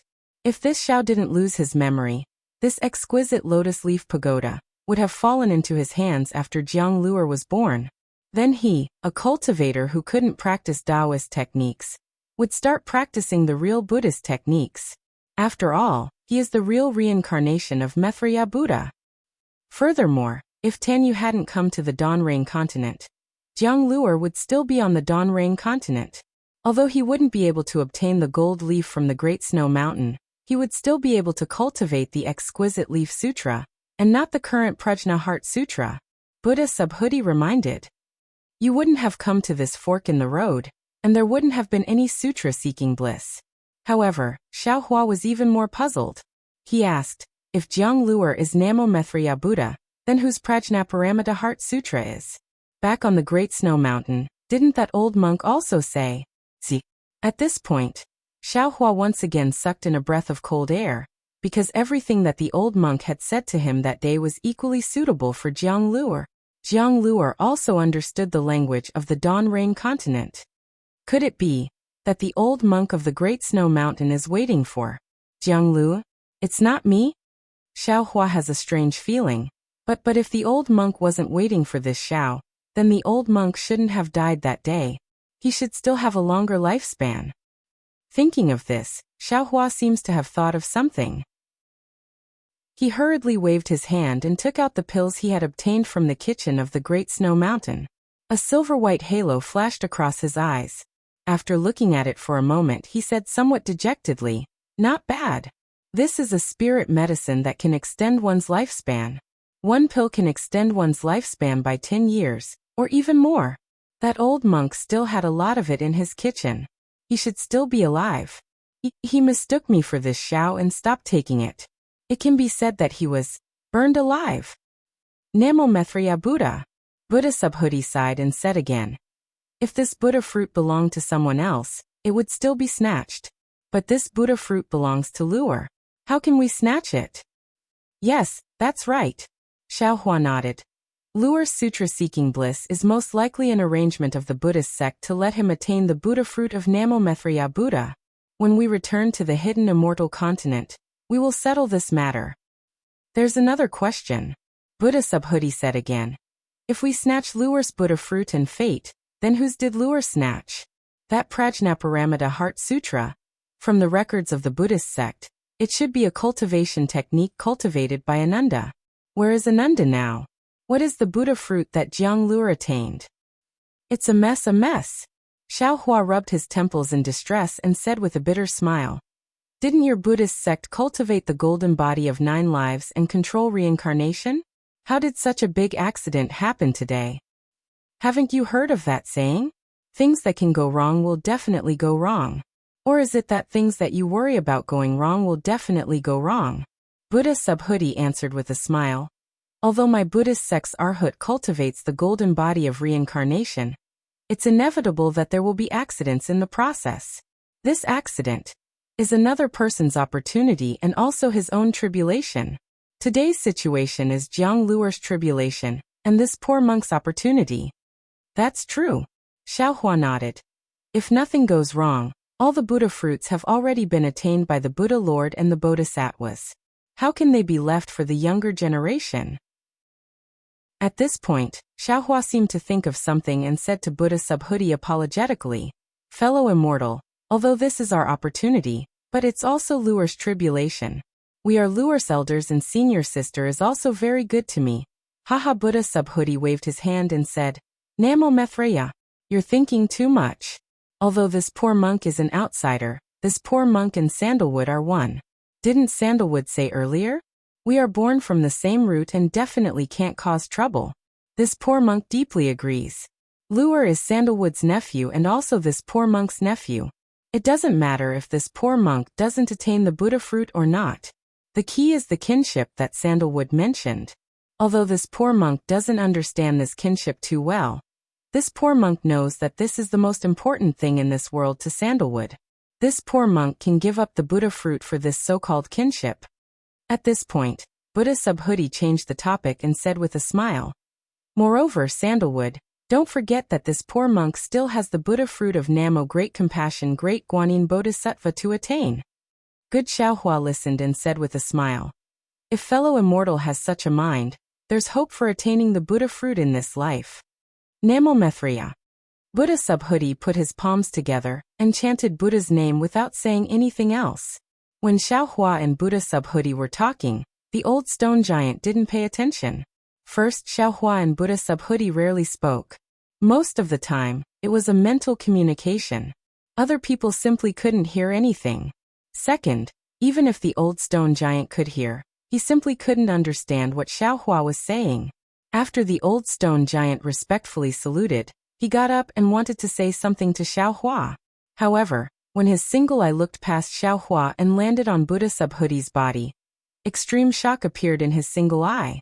He opened his mouth and said, Namo Methreya, one after another. He was stunned for half a cup of tea's time.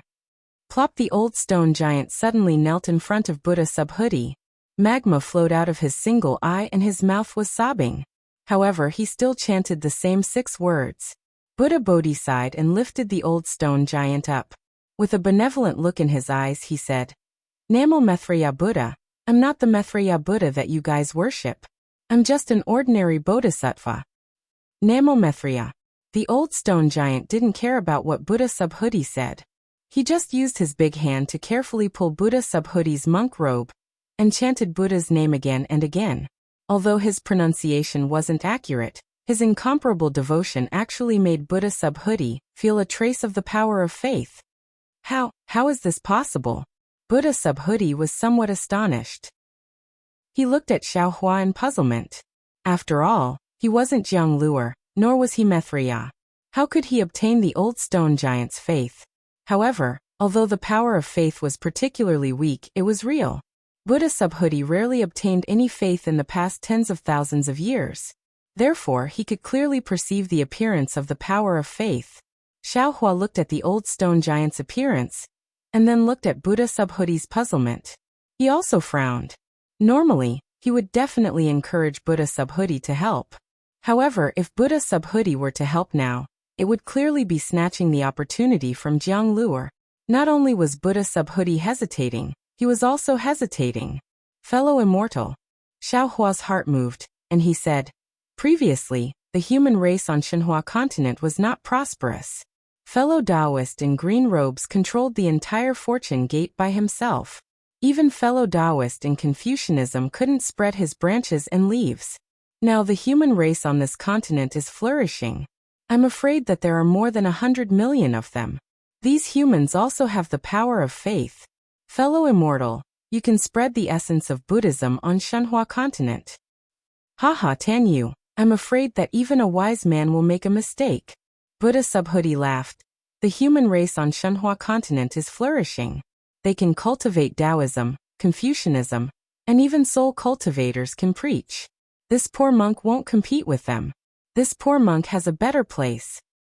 Oh, what else is there? Xiaohua was slightly taken aback. However, it was only a moment before Xiaohua came to a sudden realization. Soon after, he bowed respectfully and said, Namo Methreya Buddha, since fellow immortal has such a great wish, this poor Taoist will address you as master in the future. I don't dare. Buddha Subhuti said compassionately. Humans are fruits, devils are fruits, beasts are fruits, and demons are also fruits. Everything in this world is a fruit in the eyes of my Buddhism sect.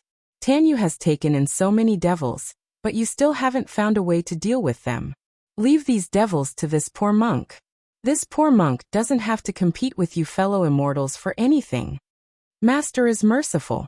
Hearing Buddha Subhuti's great wish, Xiaohua didn't dare to be negligent. He called him master and said, I didn't think things through that day and brought great trouble to master. Namo Methreya Buddha, this is tribulation, fate, cause and effect. Buddha Subhuti nodded slightly. He then looked at the old stone giant who was carefully looking at him. The lava in the stone giant's eye had already flowed to his chest. Chapter 4188. Buddha Bodhi pondered for a moment and continued. Although this poor monk is not Jiang Luer, this poor monk is Namo Methreya in front of the old stone giant. In his eyes, there is no difference between a bodhisattva and a Buddha Lord. Just like Tanyu in the hidden immortal continent, although Tanyu used the name of compassionate travel and the image of compassionate bodhisattva, the strength of faith is gathered on Namo Methreya merciful bodhisattva. Even if this poor monk does good deeds now, the strength of faith will fall on Namo Methreya Buddha. When you and I return to the hidden immortal continent, this poor monk will give up this good karma and give it to Jiang Luer. Won't this karma end? It seems to be different. Xiaohua shook his head slightly, disagreeing. As for why, he himself was not clear. Buddha Bodhi looked at the old stone giant, and then raised his head to look at the magma, as if he was aware of the movement here. He slowly turned to the stone giants gathered here, and said only one sentence. If the Buddha fruit is this poor monk's, other bodhisattvas will want to help these devout believers, even if they get this merit. Then this poor monk will absolutely not resent them, and also absolutely do not want this merit. This poor monk would rather these devout believers keep their faith in my Buddhist kingdom. If you think it's right, then do it. Xiaohua already understood what Buddha Bodhi wanted to do. He nodded. That Jiang Luer who took down the Buddha list and embarked on the path of sutra seeking in nirvana is definitely not that kind of petty bodhisattva. Namo Maitreya Buddha. Bodhi Buddha chanted the name of Buddha and pointed at the old stone giant's forehead with his slender finger, saying, "With my life, I call upon the supreme mercy of Buddha. Dispel the ignorance of the world. Wash away the stubbornness of the mortal world. Gain the wisdom of 100 monks. And open the true words of the light of Buddha." Namo Maitreya Buddha, Namo Maitreya Buddha. As Buddha Bodhi's finger fell, numerous phantoms appeared in the magma nearby. Tens of thousands of Buddhas appeared in the phantoms, and chants of Buddha came from the small worlds. When Buddha Bodhi's finger touched the stone giant's forehead, a cluster of spirit light appeared from the stone giant's forehead. It was so simple yet so bright. Even someone as strong as Xiaohua felt his vision blur. Countless images appeared and instantly disappeared in the spirit light. Tens of thousands of scriptures appeared and instantly disappeared in the spirit light. Crack! At this moment, in the shrine not far away, the forehead of the Namo Maitreya Buddha carved with crimson crystal split open, and a scar visible to the naked eye divided Jiang Luer's face into two halves. Xiaohua was shocked and unconsciously said, "Good, good." In a moment, the spirit light converged on the stone giant's forehead, and a trace of clarity flashed in the stone giant's eyes. Buddha Bodhi withdrew his flower-pinching finger, and the light of Buddha around him dimmed a little. His face was neither happy nor sad as he said, "Old man, do you understand?" Namo Maitreya Buddha. The old stone giant's face was filled with surprise, and he immediately responded. However, that was all, and he didn't say anything else. Xiaohua was taken aback. He was quite puzzled in his heart because the Buddhist Dharma was boundless. Most of the time, the Buddhist Dharma that Buddha Subhuti knew was even more powerful than his own Tao Dharma. Since Buddha Subhuti was using this Buddhist Dharma at this moment, then he must be confident. Buddha Bodhi wasn't surprised. He just closed his eyes for a moment, and then he opened them and said with a smile, "Old man, you should be able to understand this poor monk's words, but you can't say it because you don't know how to say it, and you don't know how to write it." Namo Maitreya Buddha. The old stone giant nodded and put his palms together. "Good." Buddha Bodhi nodded slightly and said again, "Old man, if you think this Dharma is useful, you can bring your people here, and this Dharma is willing to use it on them one by one. What do you think?" "Master, are you crazy?" Without waiting for the old stone giant to speak, Xiaohua anxiously pointed at the Buddha statue in the shrine and whispered, "This Dharma can only be used by a Buddha Lord who has Buddha fruit. It's fine if Master uses the power of faith of Buddha Maitreya to use it once, but if you use it one by one, the consequences will be unimaginable." Namo Maitreya Buddha. "If I don't go to hell, who will?" Buddha Bodhi glanced at the Buddha statue and said, "This Dharma will only use this Dharma. This Dharma will bear all the consequences, and I'm willing to give all the merit to Namo Maitreya Buddha." Namo Maitreya Buddha. At this moment, the old stone giant replied and respectfully invited Buddha Bodhi to take a seat. He walked into the magma and patted the magma with his hand. He chanted Buddha's name again, and the stone giants walked out of the magma. Xiaohua looked at the old stone giant gathering his people, and then at the Buddha statue in the shrine. At this moment, the cracks were getting deeper, and there was even some red liquid seeping out, just like the blood on the body. Xiaohua's heart thumped and he whispered, "Master, perhaps I was wrong. Master is borrowing the power of Namo Maitreya Buddha to use Dharma. Maybe you're robbing Jiang Luer's opportunity." Buddha Bodhi's eyebrows twitched slightly, and he lowered his head and said, Namo Maitreya Buddha, this Dharma has said that it's fate and tribulation. If this Dharma wants to help these stone giants survive, this Dharma can't be considered one by one. Actually, you don't have to do this. Xiaohua smiled and said, what the stone giants need are fire-type primordial stones.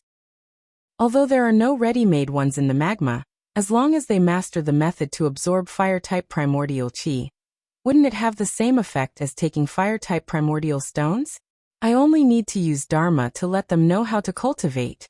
I'm afraid things aren't as simple as you think. Buddha Bodhi glanced at the damaged Buddha statue in the shrine and said, since there's a Buddha statue of Namo Maitreya Buddha here, it's impossible for it to appear out of thin air. Presumably Luer must have been here in his previous life. If Luer can come here, then his Dharma cultivation is definitely more profound than this Dharma. If even he can't enlighten these stone giants, how can this Dharma do it? How can Dharma do it?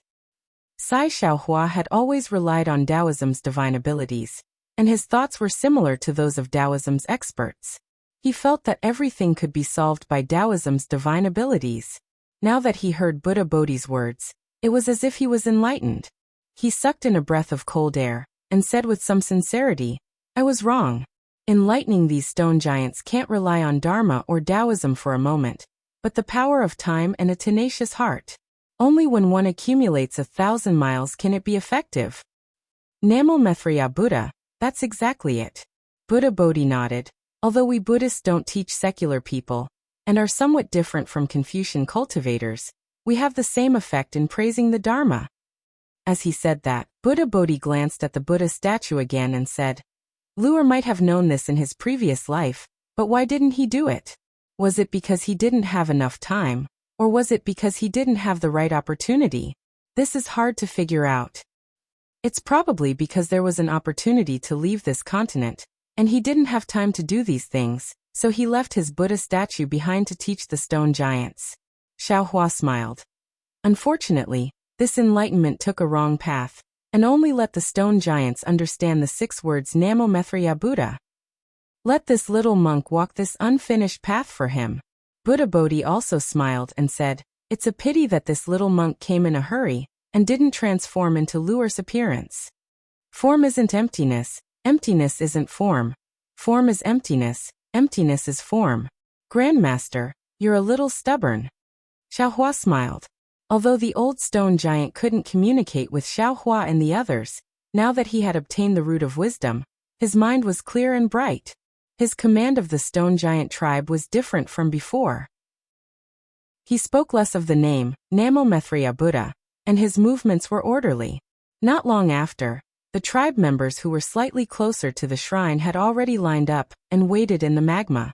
Those stone giants who had previously taken the primordial stones also walked over and placed the primordial stones beside the old stone giant. The old stone giant looked at the stone giants, then raised his hand slightly and turned to Buddha Bodhi. Buddha Bodhi understood and stepped on a Buddhist lotus to the top of the shrine. The old stone giant put his palms together and said, Namo Maitreya Buddha. The stone giants called out Namo Maitreya, or Namo Maitreya, and worshipped with incomparable devotion. When the stone giants straightened up, Buddha Bodhi held a flower with both hands, and it turned into 1,000 arms that fell on the stone giants' foreheads. Seeing that the magma was filled with spiritual light and countless primal stones, the stone giant's eyes flashed with clarity. When Buddha Bodhi withdrew the Buddhist light, his body trembled slightly, and the stone giant said, Namo Maitreya Buddha. Good. Buddha Bodhi's eyes narrowed, and his gaze was filled with compassion as he said. Then Buddha Bodhi sat cross-legged on the lotus, closed his eyes and chanted Buddhist scriptures. After the stone giants bowed and saluted the old stone giant, they took their own primordial stones and left through the magma. They didn't stop for long. Xiaohua stood at the side and didn't look carefully. He only occasionally looked at the Buddha statue in the shrine. The cracks on the statue were getting bigger and deeper, and an unfathomable expression appeared on his face. After a few days, the stone giants were all enlightened by Buddha Bodhi. Xiaohua looked around and found that there were actually close to 10,000 stone giants living in this several hundred li-wide magma. It was no wonder that the fire-type primal stones in the magma were all dug out, and not a single one could be found. After a few days, Buddha Bodhi began to teach the stone giants simple Buddhist scriptures. However, after a few tries, he gave up and followed Confucian cultivator Xiaohua's suggestion to start from the very beginning. After another half a day, seeing that Buddha Bodhi was too busy, Xiaohua simply took out his remaining disciples from the space and had them teach the 10,000 stone giants how to recognize and pronounce words. Of course, the language that Xiaohua and Buddha Bodhi chose was the human language of the ruins. Chapter 4189. Looking at the huge stone giants sitting in the magma and learning from Fu Jiwen and the others, Xiaohua suddenly had a familiar feeling. It was as if he had returned to the time when he was struggling to learn. However, at the same time, Xiaohua was a little worried in his heart. The Buddha statue in the shrine had almost been broken into two halves. The crack from the top cut across the heart of the Buddha statue and went all the way to the lower body. Crimson liquid flowed like a candle's tears onto the 9 lotus platforms below the Buddha statue. If it weren't for the 9 lotus platforms protecting the Buddha statue, the entire Buddha statue would have been completely split apart. Dragon Vein Xiaohua and Phoenix Body Xiaohua did not return. Xiaohua also did not receive any messages from them. However, Xiaohua was not alarmed. Presumably, even if the two clones encountered any danger, their lives would not be in danger. On this day, the entire magma lake was producing rhythmic sounds of reading. Xiaohua, who was sitting cross-legged, suddenly frowned and looked outside the magma lake with some surprise. A slight tremor came from the ground. Even though the magma had already offset a lot of the tremor, it could still be heard under the magma.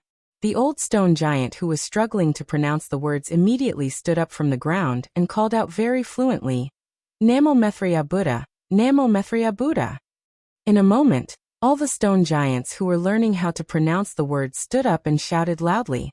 A fighting spirit emerged from these stone giants. Enemy. Enemy. The old stone giant only now remembered that Buddha Bodhi was beside him. He hastily pointed above and stammered, "Go." Buddha Bodhi nodded and waved his hand to give an order.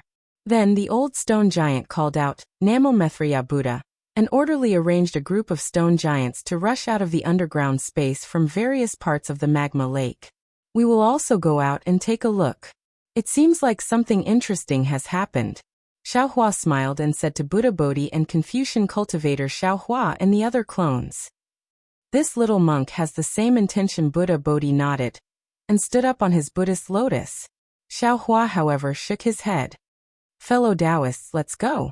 I have been dizzy from these rocks for the past few days. I still want to take a look at the magma and refine my wood origin." "Alright, go ahead, fellow Taoist. Just be careful."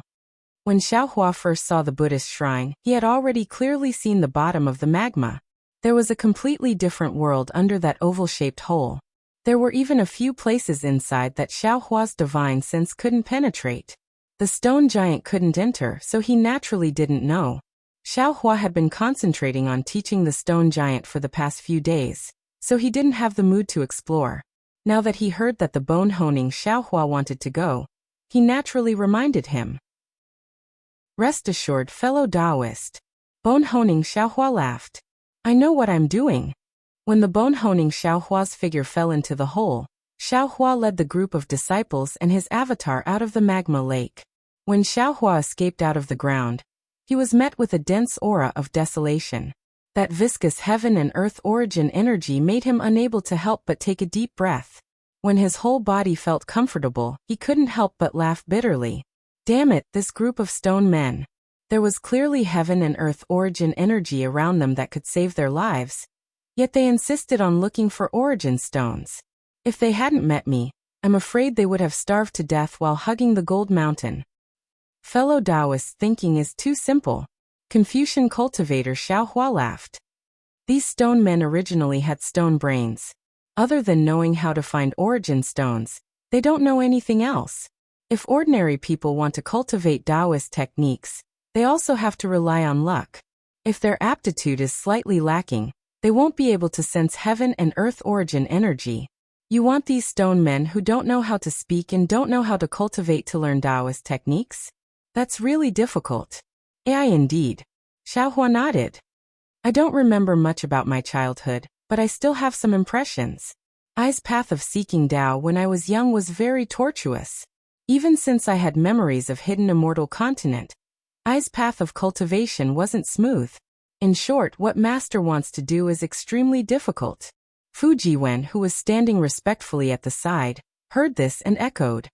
However, if it can really be done, the merit of teaching is really enough for master to use. Jiwen is right. Confucian cultivator Xiaohua agreed. Which one of us Confucian cultivators didn't have the merit of teaching? Confucius, Mencius, each and every one of them has a merit as vast as the Milky Way. Haha, hearing this, Xiaohua suddenly laughed. He patted his head and said, I was fooled by the little monk. Damn it, Luer's cultivation in his previous life was indeed deeper than mine, but what he can't do, it doesn't mean that we can't do it. It's impossible to travel 1,000 miles without taking a few steps, but if we have a direction, we can naturally reach it with the help of flying equipment. Oh, ha ha ha. Confucian cultivator Xiaohua was slightly stunned. After a moment he also came to his senses. He looked at Buddha Bodhi and said with a smile, yes, it's really like this. We have a heaven-defying space, why can't we use it? Xiaohua and the others landed on a nearby mountain ridge. As they spoke, groups of stone giants also walked out from various places on the vermilion ground. At this time, between the mountains, a large number of stone giants appeared out of nowhere. These stone giants lined up, holding some strange stone tools in their hands. They neatly encircled the entire plain. It was this orderly pace that alarmed the old stone giant under the magma. Xiaohua's divine sense swept over these stone giants, and he couldn't help but frown. Except for the stone tools in their hands, these attacking stone giants didn't look any different from the stone giants in the magma. Namo Mithriya Buddha. Just as Xiaohua was puzzled, the stone giants that came out of the magma had already formed a formation. Moreover, this formation didn't look much inferior to the stone giants that surrounded them. Following the old stone giants' roar, all the stone giants waved their fists and rushed towards the besieged stone giants. In just a moment, a tragic scene appeared in front of Xiaohua and the others. Whether it was the attacking stone giants or the defending stone giants, they all began to be injured. Some had lost arms, some had broken legs, and some had even lost half of their heads. However, no matter how injured they were, the two sides of the stone giants didn't shrink back. They attacked with all their might, trying their best to kill the other side in their own hands. Xiaohua and the other clones, as well as many disciples, stayed on top of the mountain peak to watch, but they didn't make a move. Of course, based on the current battle situation, not to mention Xiaohua, even Fu Jiwen and the other disciples could definitely kill the invading stone giants. However, Fu Jiwen and the others couldn't make a move because they didn't understand why these stone giants were attacking the stone giants in the magma. Strange. Confucian cultivator Xiaohua looked at the two sides that were in a stalemate and asked in a low voice, all wars in the world have a cause. On the surface, the great war of the Tao of the Ruins was for the billions of wandering souls, but in secret, it was for the origin of wood, and even for the formation of the demonic spirit. Why are these two stone giants here? For the fire attribute primordial stones? There are no primordial stones in the magma, so it's impossible for these stone giants to not know. What if it's to kill the other side? These two sides are both stone giants, so there's no reason for them to naturally counter each other. Martial uncles Jiang Hong said in a low voice from the side. These invading stone giants, they're not shouting Namo Mithriya Buddha, but it seems to be dragon language. Ah, dragon language? Xiaohua was startled, and immediately listened carefully. Sure enough, the attacking stone giants seemed to be vaguely shouting, Long live the dragon god, long live the dragon god, which was exactly opposite to the Namo Mithriya Buddha that the magma stone giants were shouting. Damn it, there's something strange. Xiaohua patted his forehead, somewhat vexed. Could it be that these stone giants aren't here for the primordial stones? Could it be that they're here for the so-called faith?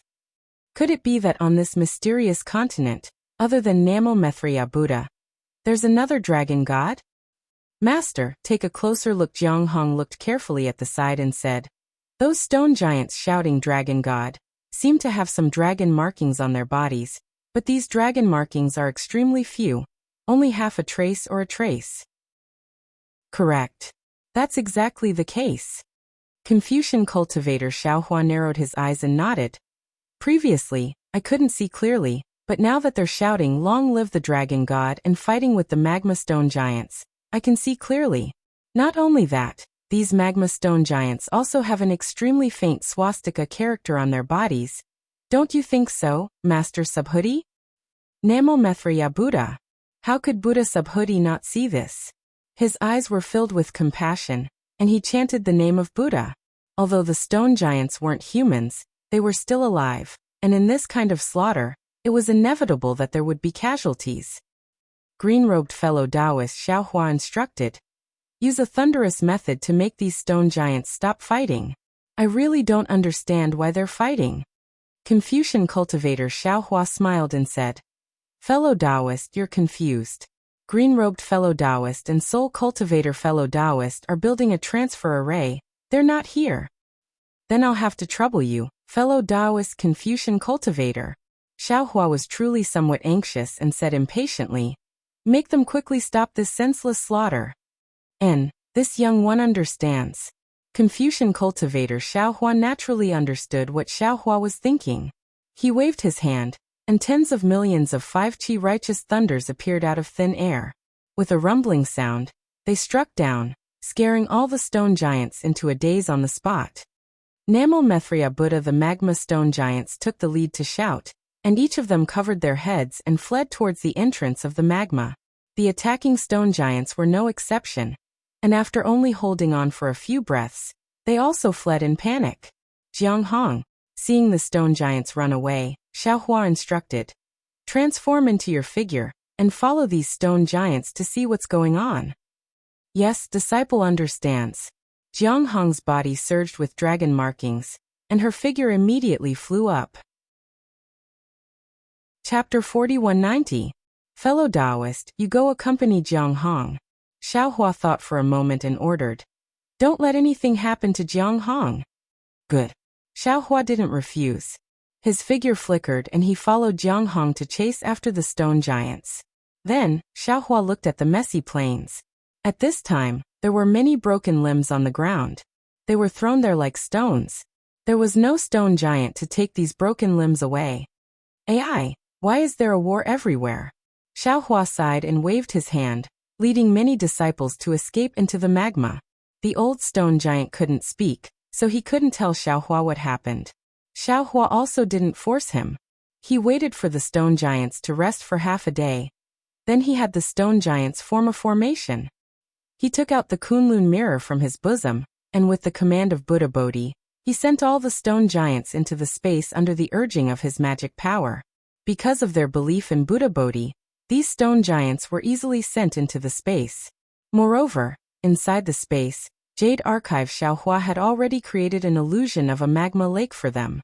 Many stone giants entered the space without any rejection, just like the magma lake that extended out of the mysterious continent. In his own space, Jade Archive Xiaohua could do whatever he wanted. First, he waved his hands and sent countless soul threads into the foreheads of these stone giants like lightning bolts.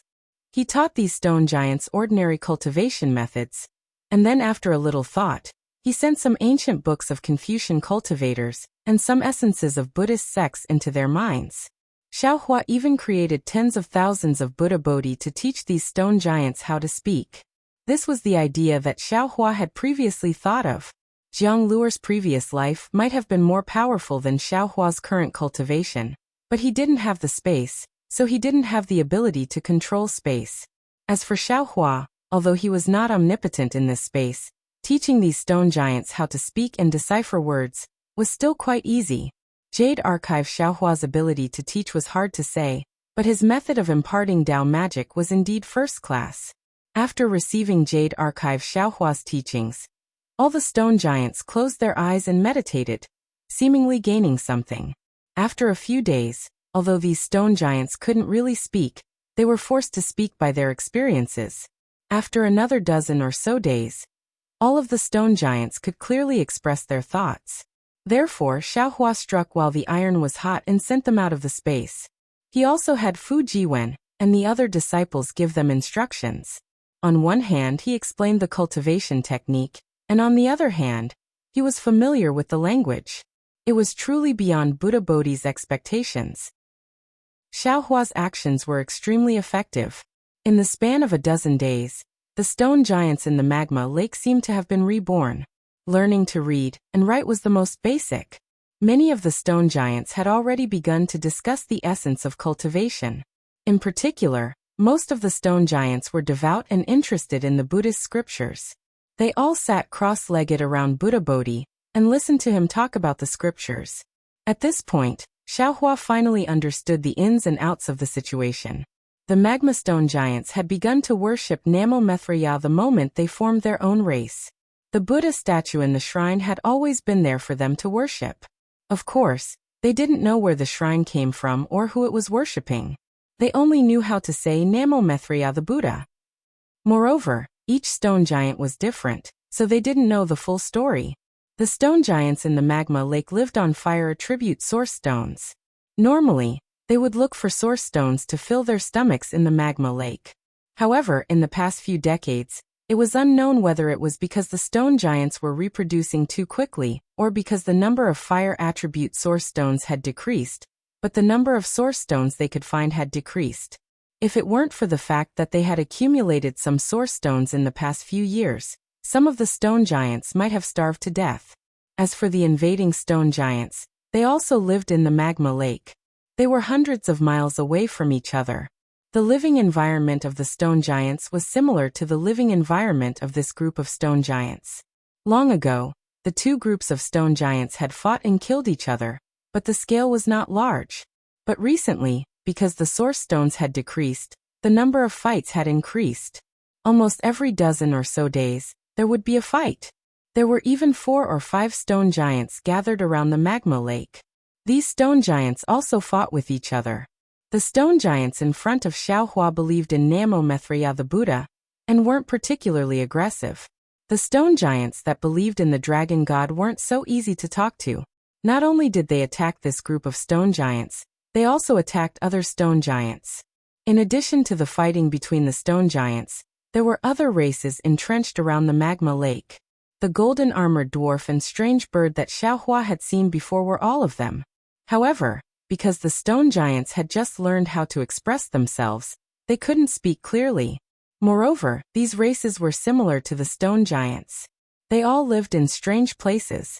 If ordinary divine senses didn't carefully investigate, they wouldn't be discovered. These races were similar in strength to the stone giants. Although they had some conflicts with the stone giants, as long as they didn't invade the other party's territory in batches, it wouldn't cause a war between the two sides. As for that night, when the stone giants went to rescue the younger stone giants, they passed through the borders of the golden-armored dwarf and strange bird's territory, and were attacked by the two. The stone giants generally moved around in the magma lake, and rarely went to the surface. Therefore, the stone giants only knew about the situation within 1,000 miles. They didn't know much about the situation beyond that. Even so, Xiaohua learned from the stone giants that there was a powerful prehistoric strange beast several thousand miles away. After hearing the old stone giant explain the general situation with a stutter, Xiaohua nodded with a smile. He looked at the scholarly cultivator Xiaohua and said, "Fellow immortal, what the stone giant said is correct. However, they haven't walked on the surface for a long time. The information might be wrong. Or perhaps, the primeval beasts in their eyes might not be able to enter our eyes." When the prehistoric secret treasure appeared that day, the closest aura was at least several 100,000 miles away from here. It's unlikely that it's the one that the stone giant spoke of. It shouldn't be. Scholarly cultivator Xiaohua agreed. Those who dare to reveal their aura when the prehistoric secret treasure appears are all experts of this continent. For the stone giants to know about it, I'm afraid it's not particularly strong. Unfortunately, although the stone giants look tall, they actually have timid hearts. The range of their activities is really limited, and they don't know much. They can't give us a general understanding of the entire continent. Xiaohua said with some regret. Scholarly cultivator Xiaohua nodded and said, "That's right. If that little guy wasn't really hungry, and didn't know about the nearby dangers after seeing fellow Taoists fall into the distant mountain peak, he wouldn't have rashly gone to look for you. Otherwise, we wouldn't have found this place." Xiaohua looked at the Buddha statue that had been completely split into two halves on the shrine and replied somewhat absent-mindedly, "Yes, this might be fate." As he said this, Xiaohua's gaze passed over the Buddha statue and looked at Buddha Bodhi, who was teaching the stone giants Buddhist doctrine. A faint knot quietly emerged in his heart. Fellow Taoist, at this moment, the bone-honing Xiaohua called out to Xiaohua, "Come down and take a look. This place is a bit strange." Oh. Xiaohua was taken aback. He had already used his divine sense to explore the magma lake, where the stone giants lived. However, it was just a magma lake that led underground, and there was nothing special about it. Of course, Xiaohua had only taken a rough look. The deeper he went into the magma lake, the more divine sense he could sense. Moreover, it was harmful to his divine sense, so Xiaohua did not seriously explore the magma lake. However, he didn't expect there to be something strange under the magma lake. Xiaohua and scholarly cultivator Xiaohua exchanged a glance. Their figures flickered as they flew into the hole. Both of them were very powerful, so they did not attract the attention of the Fortune Gate's disciples, or even the stone giants. Below the hole was a passage several li wide. The walls of the passage were made of solid rock, and the magma lake emitted a dark red hue when it hit the rocks. There was nothing interesting to see inside the passage. Xiaohua's divine sense swept over the passage and continued to fly down. After traveling for more than 100 miles, the temperature in the vicinity had reached an extremely high level. The previously dark red magma had already begun to emit a bright red color. Faint ripples were also being produced within the magma, flying into the distorted void due to the burning of the magma. If I'm not mistaken, this mainland should still be the upper realm. Xiaohua looked at his protective barrier, which was shaking under the high temperature of the magma lake, and said decisively, "I remember when I was in the Flame Forest Swamp, I also went deep into the magma lake. Although it wasn't this deep, the magma wasn't even half as hot as here. This kind of heat is not something the cultivation world can withstand." And scholarly cultivator Xiaohua nodded. "There is a faint trace of Xiantian true qi in the magma lake. This Xiaosheng has absorbed it. This kind of Xiantian true qi almost doesn't exist on the hidden immortal mainland." As the two of them spoke, they flew for several li and reached the end of the passage. After exiting the passage, they arrived at a huge space filled with bright red liquid. This liquid was much more delicate than the magma lake, and there were thumb-sized crystal stones floating around. These were fire attribute source stones. However, Xiaohua's divine sense did not linger on these source stones for long. Instead, he looked at the center of the space. In the center of the space, there was a huge stone pillar that extended straight from the bottom of the magma lake into the space. The top of this stone pillar looked quite flat, and it was several mu in size. At this moment, bone-honing Xiaohua was standing on top of it, looking at the pile of bones in front of him in a daze. The bones were very thick and large, almost occupying the top of the several mu in size stone pillar. Fellow Taoist bone-honing Xiaohua did not turn his head and said, "Quickly come and take a look at these bones, they are really strange." Xiaohua flew close to the stone pillar, but he did not look at the bones first.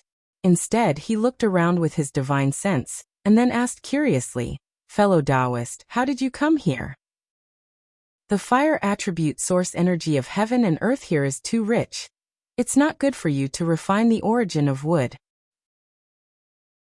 Chapter 4191. He bone-honing Xiaohua turned his head and looked at Xiaohua with a smile.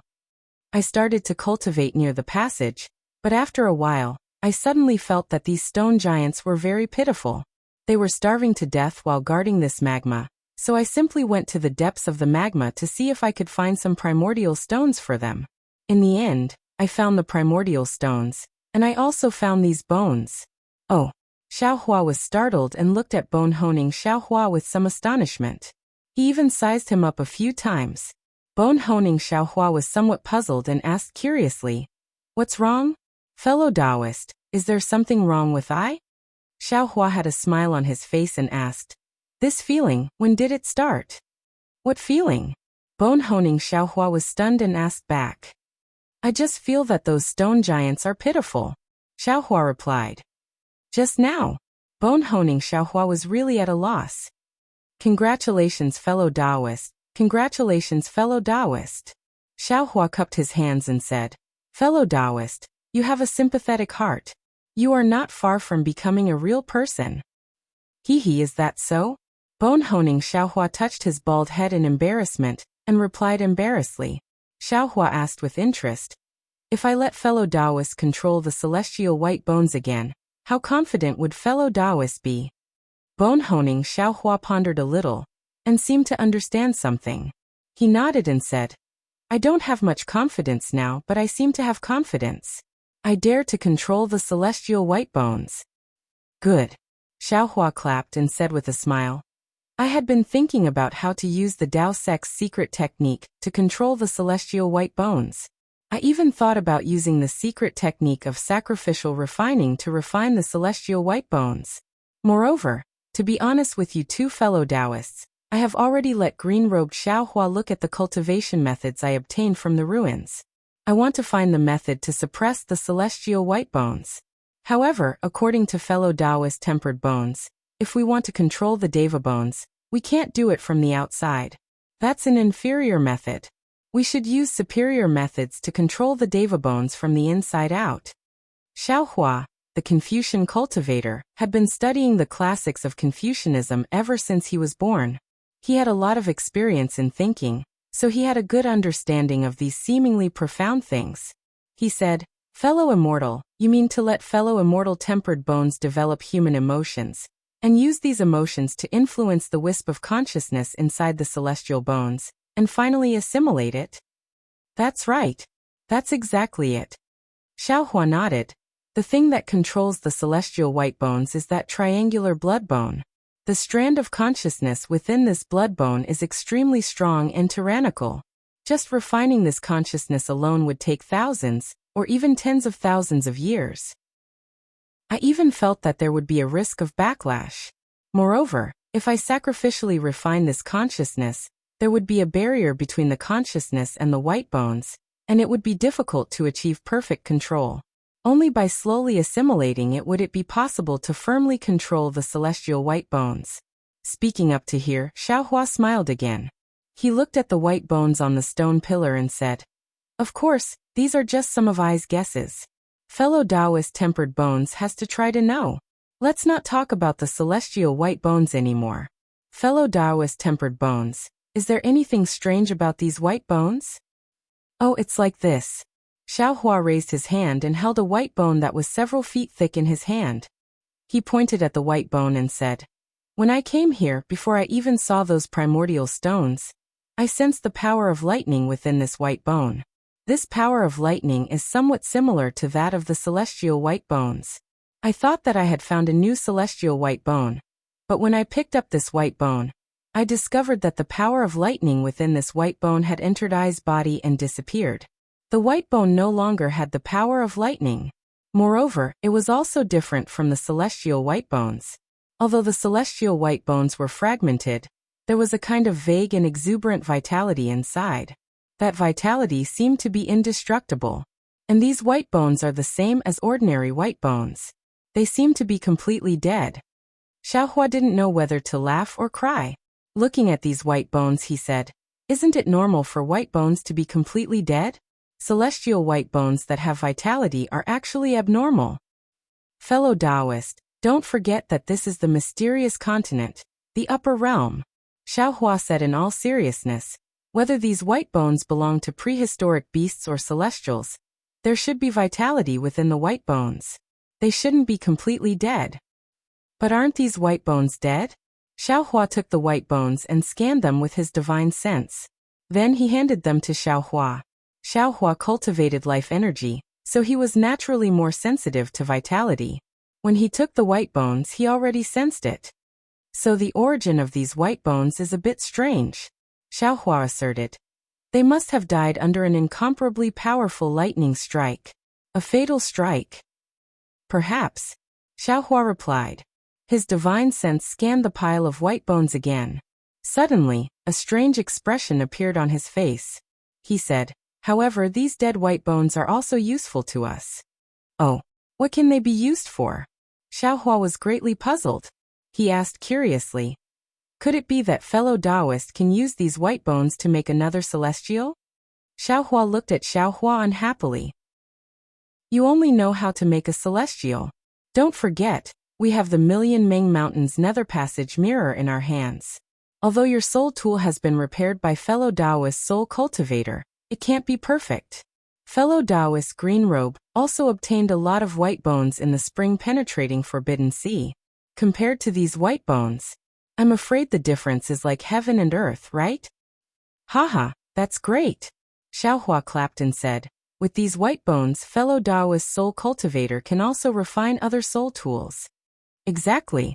Xiaohua released his divine sense and collected these white bones.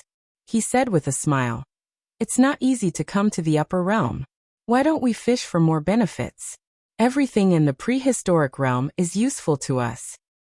Haha, of course, not to mention these white bones. Even these crystals look several times better than those in the hidden immortal continent. Xiaohua laughed.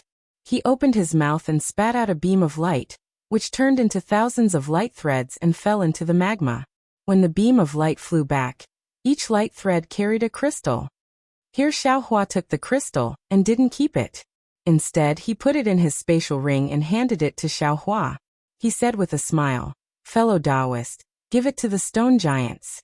If it weren't for fellow Taoist's opportunity, we wouldn't know there were crystals here."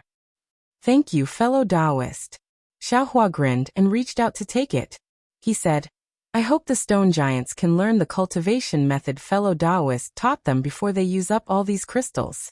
They don't need to be proficient in anything, as long as they don't starve." "Don't worry," Xiaohua replied with a smile. "Although these stone giants have just been enlightened, they are creatures from the upper realm and are born with innate spirituality. Perhaps they can't cultivate all the cultivation methods we taught them, but refining energy into essence is not a problem." That Xiaohua continued. Fellow Taoist used Taoist magic as a foundation, borrowed from the demon race's cultivation method, and even used my Confucian secret technique as a guide to tailor the cultivation method for the stone giants. If it's not easy to use, what other cultivation method in this world can be used? You flatter me, you flatter me." Xiaohua waved his hand and said to Xiaohua, "Fellow Taoist, go deliver the crystals first, and then seize the time to cultivate. We will only be here for 100 years. If there are any changes in the future, we will have to rely on fellow Taoist's strength." "Yes, I know," Xiaohua said and urged his figure to go up the passage. Looking at Xiaohua's back, Xiaohua said with gratification, "I really didn't expect that this fellow Taoist who calls himself a celestial would also start to have the emotions of a mortal." Yes, the inheritance of Confucian cultivators is indeed no small matter. Not to mention the human race's inheritance in the 4 books and 5 scriptures. Even the words used for children's enlightenment can make stubborn people develop spiritual wisdom. Xiaohua also sighed, and there was a faint sense of pride in his words. In this aspect, Taoist magic is slightly lacking. Developing spiritual wisdom might have some effect on the human race, but it definitely won't work on strange creatures like the stone giants. Xiaohua nodded and looked into the distance. "There seems to be something strange over there. Fellow Taoist, will you follow I there?" "I won't go." Xiaohua shook his head. "I also have something to do." "Oh, what is it?" Xiaohua was somewhat puzzled. This mysterious continent has the same righteous aura as the ruins, but this righteous aura doesn't have the aura of the human race. The stone giants have already been enlightened. I want to comprehend the changes in the righteous aura, which will be of great help to my cultivation. "That's right." Xiaohua clapped his hands and said, "Fellow Taoist cultivates the Confucian Tao in the hidden immortal continent. No matter what, you can only comprehend it from the source. Now that you have the chance to see the source, it's an opportunity to see something from nothing. I also congratulate fellow Taoist." "Hee, congratulations to you too." Xiaohua smiled mysteriously, cupped his hands, and left. Seeing that the bone-tempering Xiaohua and Xiaohua were both busy, Xiaohua was very happy. He turned around and flew to another place in the space. Just now, when Xiaohua used his divine sense to explore, he already discovered that there was a similar passage in this place. Xiaohua's 5 elements escape technique had already been cultivated to the extreme. Although he was inside the magma, the distance of several hundred li was only a moment. However, after Xiaohua flew to the bottom of the passage, he didn't rush in. Instead, he looked further into the magma with a trace of doubt on his face. He saw that there was also a several mu large stone pillar, standing out from the bottom of the magma. Moreover, there was also a pile of white bones on top of the stone pillar. Xiaohua narrowed his eyes. He used his divine sense to explore the surroundings for a moment. Seeing that there was nothing strange, he flew over again. After landing on the stone pillar, Xiaohua picked up one of the white bones and examined it carefully. This white bone was different from the one Xiaohua saw before. It was slightly thinner and shorter. Moreover, it only covered half of the stone pillar. There was no lightning power on the white bone. Instead, there were extremely small holes that pierced through the white bone. These holes were densely packed and countless. If it was an ordinary bone, it would have been shattered long ago. However, when Xiaohua used his finger to flick it a few times, the white bone actually produced a metallic sound. It seemed to be very hard. Chapter 4192. Could it be that these stone pillars are some kind of formation? Are these bones also the remains of ancient powerhouses? Xiaohua put away these bones and released his divine sense to explore nearby. Sure enough, there was another stone pillar a few hundred kilometers away, and there were also some bones on it. Xiaohua was alarmed and decided not to look for the passage anymore. Instead, he began to search the entire area within the magma. In the end, Xiaohua discovered that there were more than 10 such stone pillars. Most of them had white bones on them.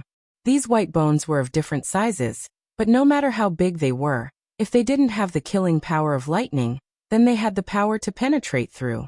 Xiaohua put away these bones and began to be vigilant. His divine sense swept into the depths of the magma. However, Xiaohua's divine sense penetrated thousands of kilometers into the magma, and the powerful fluctuations in the magma blocked his divine sense. Xiaohua didn't find anything strange. Those stone pillars didn't seem to be anything special. They were just hard rocks protruding from the magma. Forget it. Xiaohua received his divine sense and flew into the passage. He thought to himself, there are many unknown dangers in the ancient world. I'm only at the Mahayana realm, and I'm afraid I'm not as strong as those ancient powerhouses. These dangers, it's better not to touch them.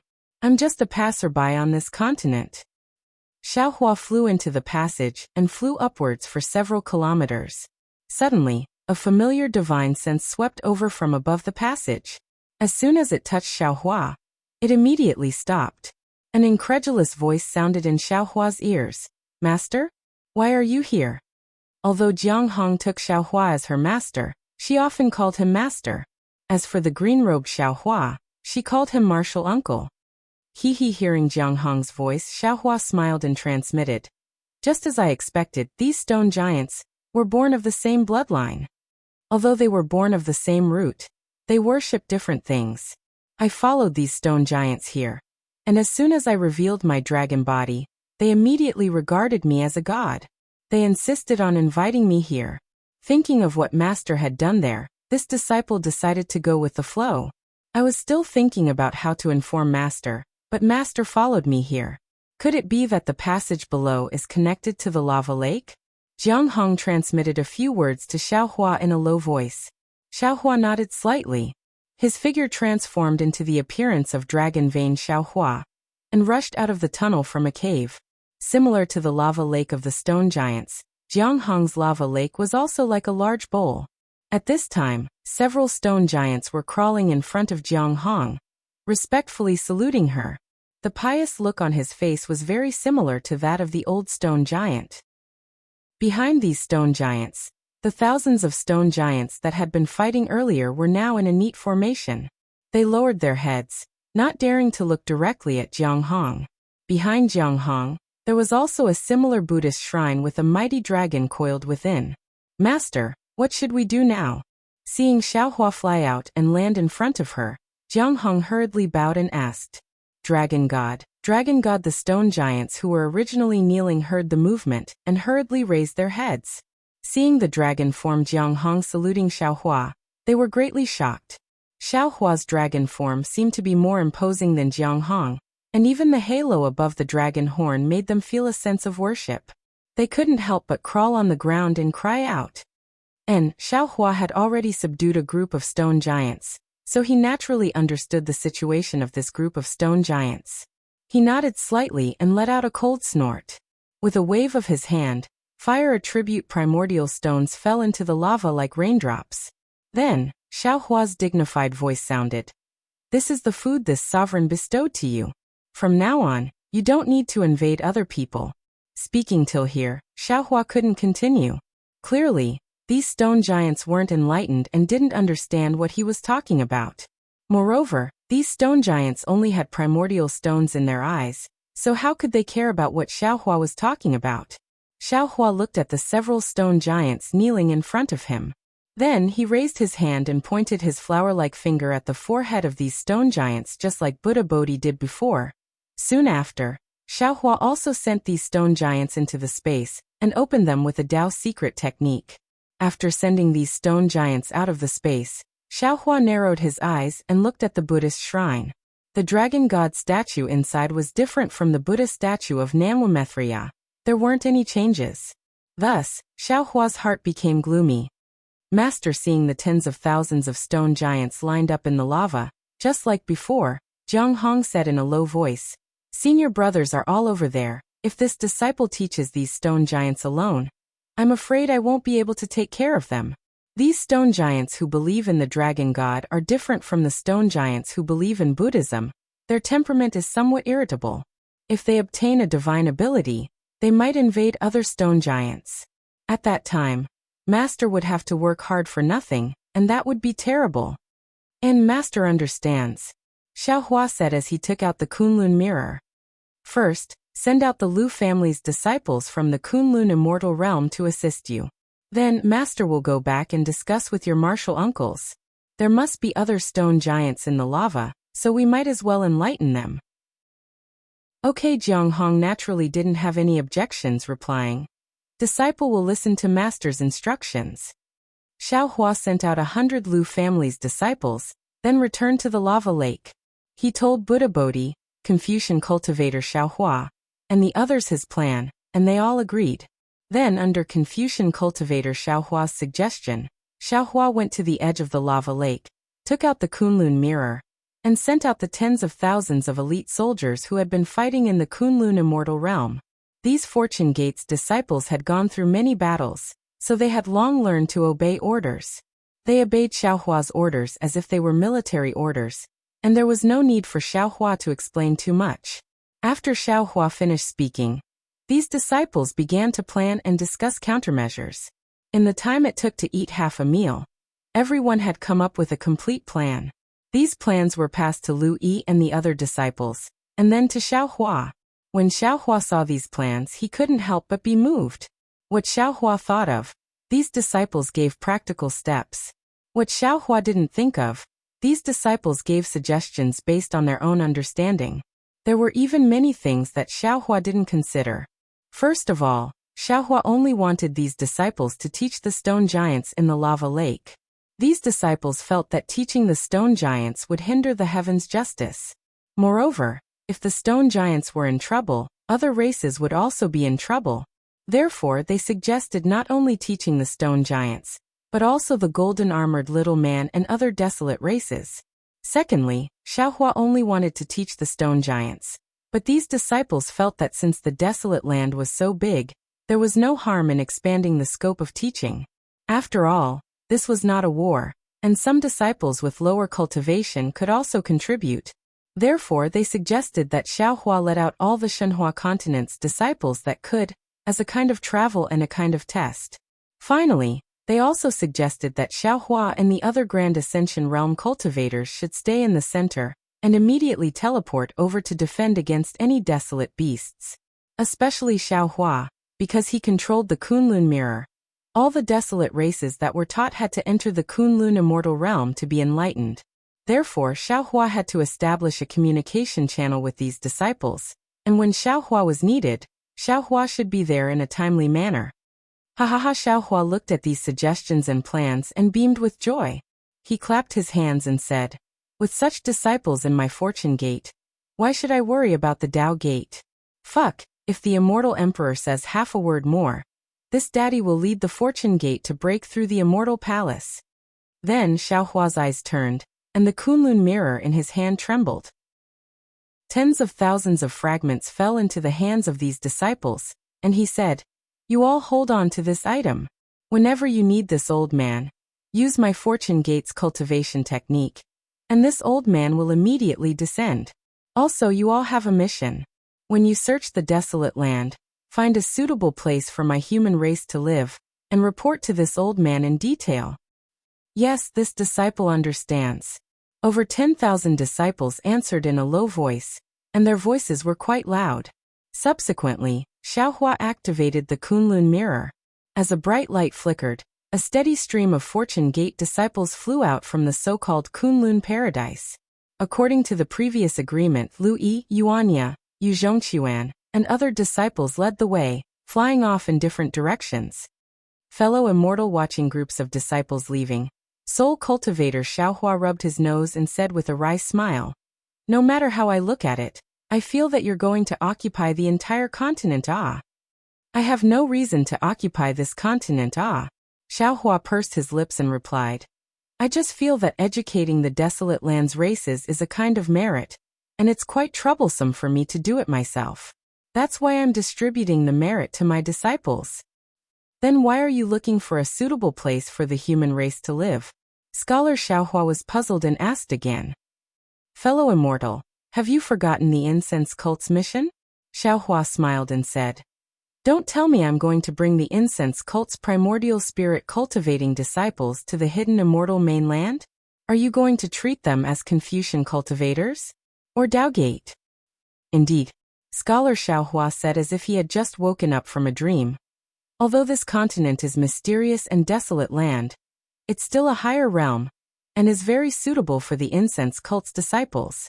The incense cult's ancestors are really amazing. They can actually divine that will come here. The Tao Gate's divination techniques are naturally amazing," Xiaohua agreed. "We've only touched the surface, and we're already vigilant about our own good or bad luck. In the future, when our cultivation deepens, we'll naturally know more. However, all divination techniques can only be used as a reference, and there might be a mistake. Isn't the little exquisite temple a good example?" Chapter 4193. Also Confucian Cultivator Xiaohua asked, "Fellow Taoist, you sensed an omen of danger. We must leave as soon as possible. Aren't you afraid of causing trouble by placing the fragrance cult's disciples here? That omen is directed at us. It shouldn't involve the fragrance cult's disciples. If we bring them to the hidden immortal mainland, they will be in even more trouble than now. Moreover, I will take a look at the karma manual before leaving this place." Speaking of this, the Kunlun mirror in Xiaohua's hand suddenly glowed like a firefly. "Oh, that's fast. Xiaohua was surprised. "It's only been a short while. We haven't sent all the disciples out yet, but there are already disciples over there informing us that they can use the spiritual enchantment technique." Xiaohua released his divine sense. Sure enough, several hundred li away, Yu Zhongquan was leading a group of Fortune Gate disciples deep into the mysterious ice land. There were a kind of fishmen covered in light blue scales. These fishmen were waving their fin-like arms at Yu Zhongquan, and they were chanting the same Buddhist mantra. Xiaohua's divine sense swept the fishmen into his space, asking Buddha Subhuti to use a Buddhist technique to enchant these fishmen. Subsequently, Xiaohua sent these mermen back to the land of mysterious ice. When Xiaohua retracted his consciousness, he could clearly see that the Buddha statue of Jiang Luer in the land of mysterious ice had split into two again. In the following months, Xiaohua and his avatars did not remain idle. As the Fortune Gate disciples spread out, more and more strange races were sent into the space for the spiritual enchantment.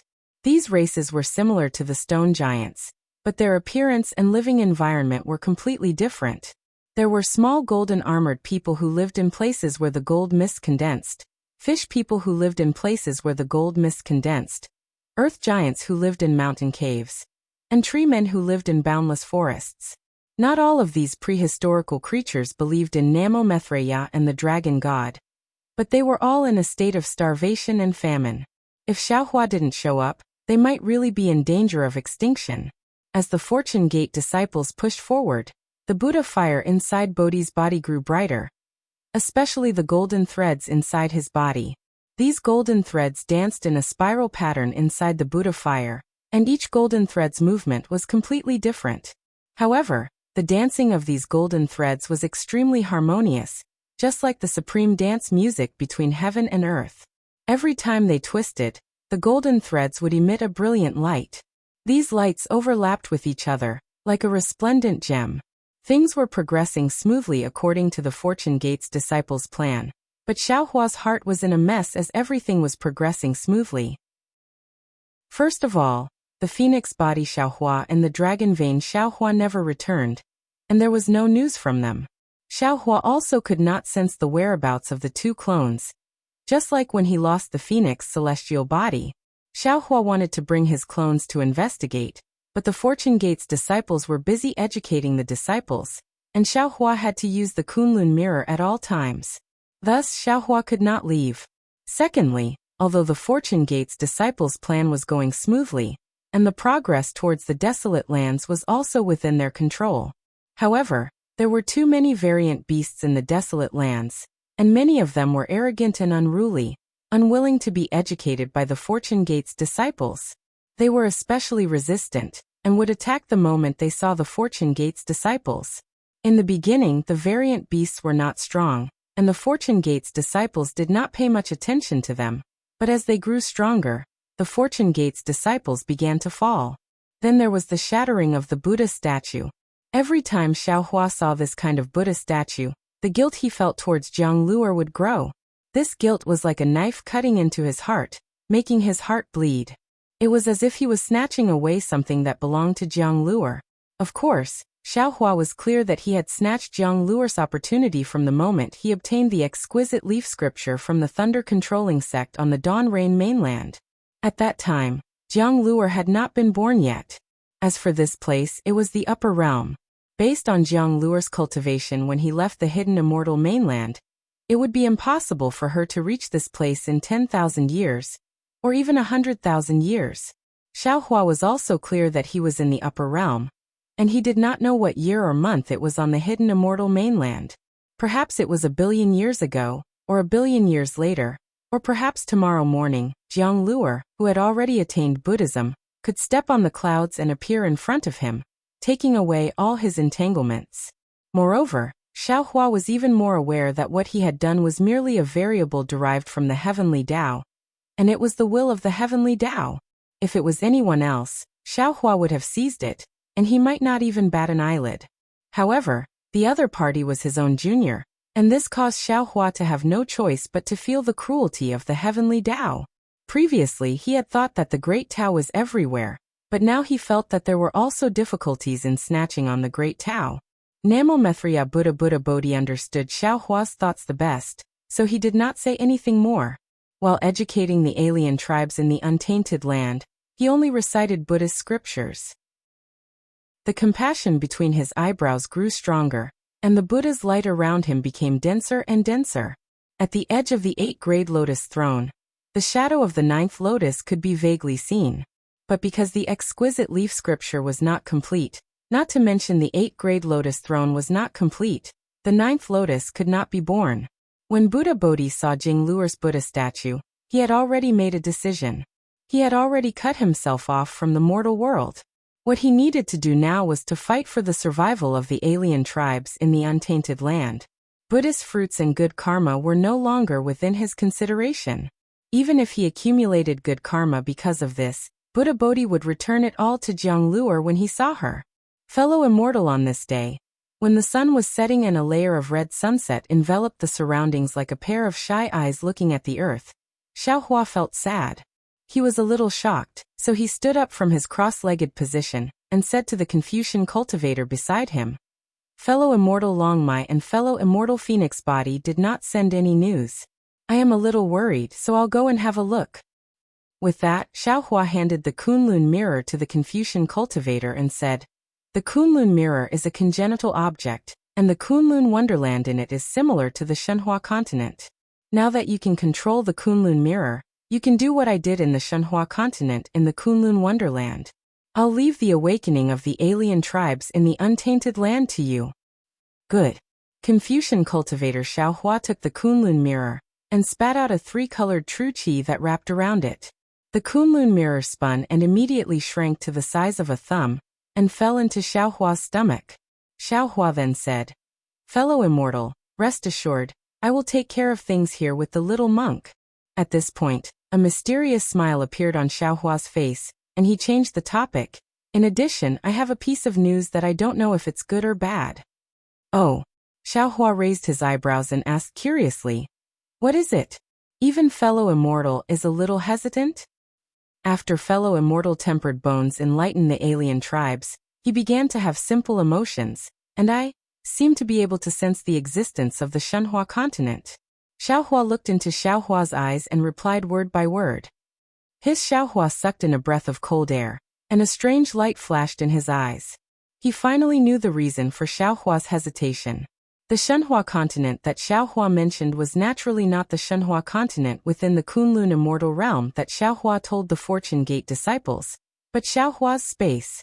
Xiaohua's space was Xiaohua's biggest secret. Until now, Xiaohua had never told Lu Yi, Fujiwen and the other disciples. All of them also thought that the Shenhua continent was within the Kunlun immortal realm.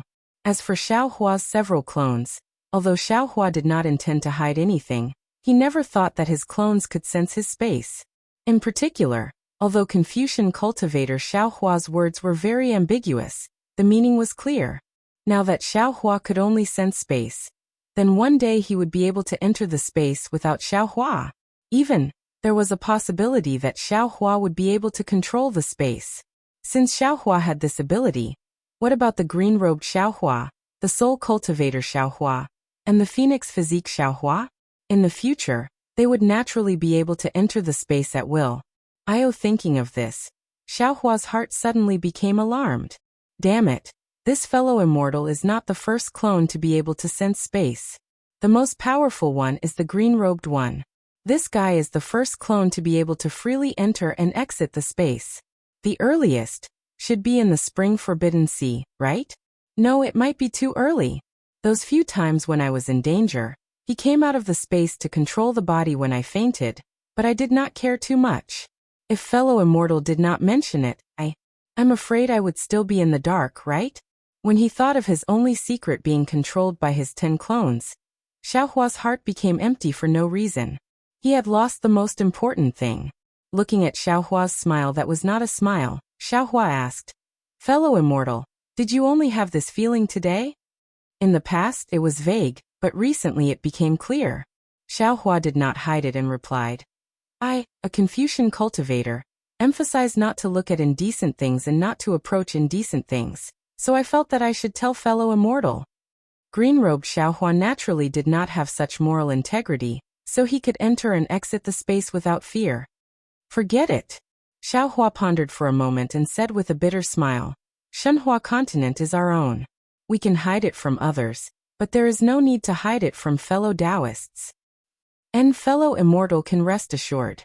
Fellow immortal is our main body, you are the master of the space. We can only enter and exit the space." Xiaohua said again, "Actually, if we have more abilities, we can probably help fellow immortal more." Chapter 4194. Xiaohua pondered for a moment, then replied with a smile, "Actually, there's nothing wrong with that. Since you can sense the Shenhua continent, then it's just like using a spatial ring. You can use your divine sense to take things out of it. You are this Zhao's avatars, so your divine sense should be the same as this Zhao's mind. This Xiaoxing can't do it now." Xiaohua raised the Kunlun mirror in his hand and smiled. "This Xiaoxing will use this for the time being. Up to you." Xiaohua nodded and urged his magic power to teleport. At this moment, a powerful rumbling sound rushed into the sky from a distant mountain peak. Xiaohua frowned. In the past few days, the Fortune Gate had encountered some tough opponents. From time to time, there would be some small-scale battles, but today's sound was the first time. Xiaohua glanced at Xiaohua. Before he could say anything, Xiaohua's body slightly moved, and a Kunlun mirror appeared in front of his chest. At this moment, the Kunlun mirror flickered again. Xiaohua raised his hand and pointed at it. Buzz, a beam of light flew out, penetrating into the void and disappearing. In just a few breaths' time, a large number of primitive Wood clan members with human faces and tree bodies flew into the Kunlun mirror from the beam of light. Thank you for your hard work, fellow immortal. Xiaohua didn't say much. His figure flickered, and he flew towards the source of the rumbling sound. The mysterious continent was a primitive image of desolation. It was even more vast than the legacy world that Xiaohua had seen before. Huge mountain ridges stood on the ground, and there were huge rocks and trees on the mountain ridges. The rocks were comparable to the hills of the hidden immortal continent, and the trees were comparable to the mountains of the hidden immortal continent. Even the short vegetation on the mountain ridges was like an ordinary forest in the eyes of the Fortune Gate's disciples. The mountain ridges were also different from what Xiaohua had seen before. It was not an ordinary mountainous region. Some places were similar to where the stone giants lived. They were filled with crimson magma, which was so hot that it could burn everything. Some places were ice valleys piled up with mysterious ice that was billions of years old.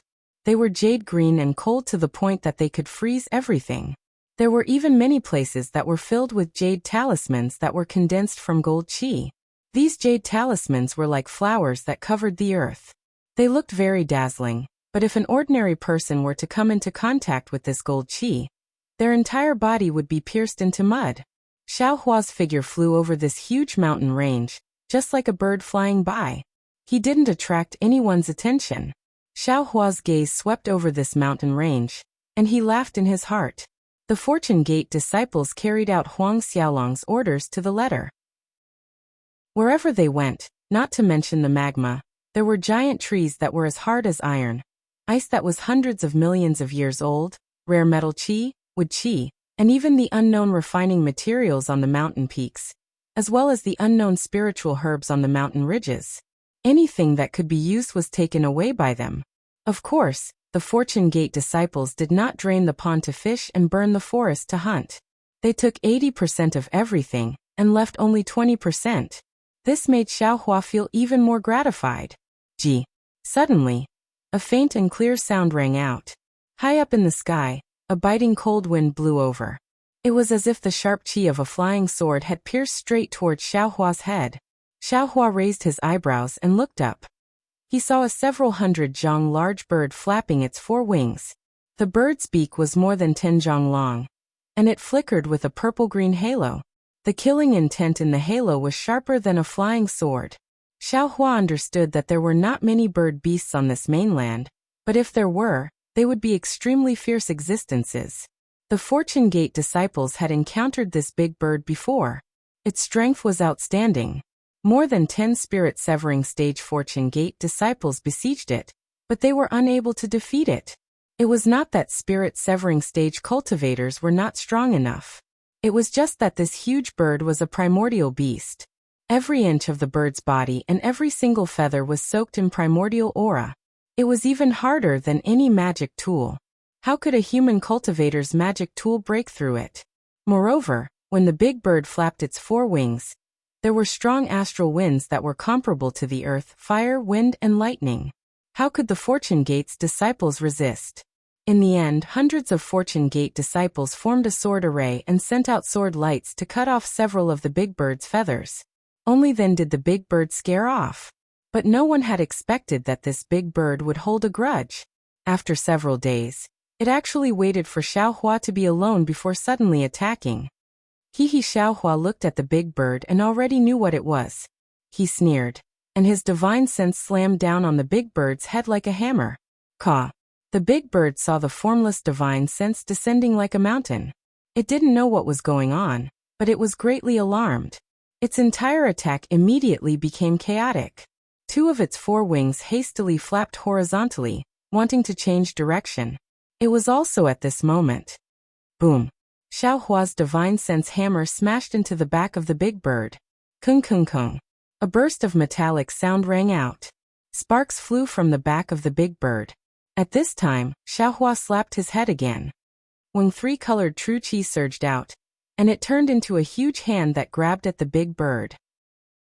The big bird's four wings flapped with astral winds, and at the same time, it opened its claws. Lightning condensed between the lines of its claws, piercing through the void and hitting the huge hand. Ka ka ka, the purple lightning fell into the huge hand and destroyed it. The astral winds blew over, but they only scattered the hand. They posed no threat to the huge hand at all. The huge hand carried the power of a Grand Ascension cultivator, and grabbed at the big bird's abdomen. The big bird was shocked, and it no longer dared to hesitate. Its feathers stood up, and thin threads of lightning appeared on the surface of its body. As its four wings flapped, there was the sound of wind and thunder.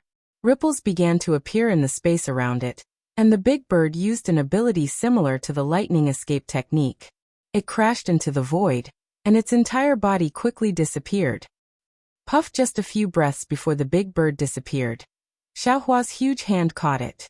The lightning naturally couldn't stop Xiaohua's huge hand, and the huge hand grabbed a dozen or so feathers on the big bird's body. Caw, the big bird's mournful cry sounded in the distance, and it disappeared in a moment. It seemed that after this fright, it didn't dare to come back. After the big bird left, Xiaohua frowned. He looked at the 10 or so feathers that fell from the sky. Each of the feathers still had some lightning that hadn't disappeared. He thought to himself, strange. That big bird doesn't seem to be of the lightning attribute, so how is it able to control lightning? Moreover, last time, the Fortune Gate disciples only chased it away and didn't kill it. It won't be so vengeful that it wants to attack me again, right? Or is there something special here that's worth it for it to return? With that thought in mind, Xiaohua waved his sleeve, and several feathers of the big bird flew into his hand. He then released his divine sense to scan the area around him. The area around him was somewhat similar to the area he had just passed. There were huge trees and boulders, and the only difference was that there was a pool of molten iron in the valley. However, most of the molten iron had been collected by the Fortune Gate's disciples, leaving only a thin layer of grayish-black luster. Xiaohua looked at the pool of molten iron for a moment, and then he flew up again. While looking at the feathers in his hand, he pondered. If there's something strange around here, it would be this molten iron. But what's so special about this molten iron? Xiaohua's flying speed was extremely fast, and he had already flown several li away in the time it took him to ponder. However, just as this thought appeared in his mind, Xiaohua seemed to have caught something, but he also didn't seem to have caught anything. His granny, what is it exactly? It seems very strange, but it also feels very normal. Xiaohua was a little confused, so he didn't even look at the big bird's feathers. He kept them into his space and looked around. Then he raised his head and looked at the round moon. I got it. Xiaohua's body suddenly shook, and he stood still in midair. He released his divine sense again, and it swept towards the area 10,000 li around him. For half a meal's time, Xiaohua ignored the rumbling in front of him. Now that the sounds of fighting were even louder, he almost shouted, "Why is there no water on this continent? Moreover, this Xiao has been here for several hundred days, and I have never seen rain. This is really abnormal, right?" After a cultivator obtained a divine ability, they might not have the ability to call the wind and summon the rain, but their reverence towards the wind, rain, thunder, and lightning of the world was much smaller. Even some rainstorms and snow couldn't be seen in their eyes. After Xiaohua left the hidden immortal mainland, he came to the Upper Realm's ruins. There were very few thunderstorms in the ruins, but after all, the ruins was surrounded by a devil formation, and the weather was disturbed by the devil race, so it was normal that there were no thunderstorms. But what about this mysterious continent? In these several months, not a single drop of rain fell, and there was also no water within 10,000 li of Xiaohua's vision. This was really strange. Could it be that this mysterious continent doesn't have water? Thinking of this, Xiaohua closed his eyes, and the nascent soul in his body activated a technique. When the heaven and earth's essence energy entered the nascent soul, Xiaohua opened his eyes, revealing absolute shock. There is very little water essence energy in this world. It's not enough to rain. How is this possible? It's really strange. Every world that calls itself a realm has all 5 elements. Although the space where this Zhao Shenhua continent is located in is not completely formed, it also has the 5 elements of metal, wood, water, fire, and earth. This mysterious continent is the upper realm. How can they not have water essence energy? Xiaohua pinched his chin and thought hard. Could it be, this continent is incomplete in the time turbulence? Only metal, wood, fire, and earth. These 4 kinds of heaven and earth essence energy? But that's not right. Wasn't there a water and wind fishman near the stone giant? Isn't that Xianbing a water element? Immediately after, Xiaohua used his delusion breaker Dharma Eye again, but he saw soul strands flashing in his Dharma Eye. Xiaohua wanted to try to use the cloud summoning rain technique, but at this moment in the distant space, there was a loud roar. Break immediately after. The entire earth trembled, and a 7-colored brilliance shot up into the sky from the distance. Chapter 4195. Oh, that's Yuanya's voice. Xiaohua was slightly taken aback. He retracted the soul thread and teleported away. When Xiaohua walked out of the space, he was standing in front of a hilly area. This hilly area was extremely large, spanning over 10,000 li. Under the moonlight, every hilly area emitted a faint glow. This glow was either gold, green, or yellow. On the left side of the hilly area, there were thousands of Fortune Gate disciples standing around with magic tools in their hands. Every disciple was preparing their magic power, ready to attack at any moment. Within the hills, it was a complete mess. Dozens of hills had been uprooted, and thousands of broken pieces of hills were scattered over hundreds of miles. In the night sky, 2 figures that were thousands of feet tall were currently engaged in a fierce battle. One of them was Yuanya, who had transformed into a 1,000-zhang-tall avatar. Yuanya's avatar was slightly different from ordinary human cultivators. Other than the layer of black wolf fur growing out of his body, even his arms and legs were in the shape of a wolf. What was special was that Yuanya's eyes emitted a green glow in the night sky, which was no different from a wolf's. His aura was even more ferocious than the wolf god's, which was covered in black fur. Permeating the space within 1,000 li. Yuanya's opponent was a primordial strange beast that was emitting a 7-colored brilliance. This strange beast's body was like an ape's, with arms that reached past its knees. Its face was crimson red, and there was a pair of 7-colored wings on its back.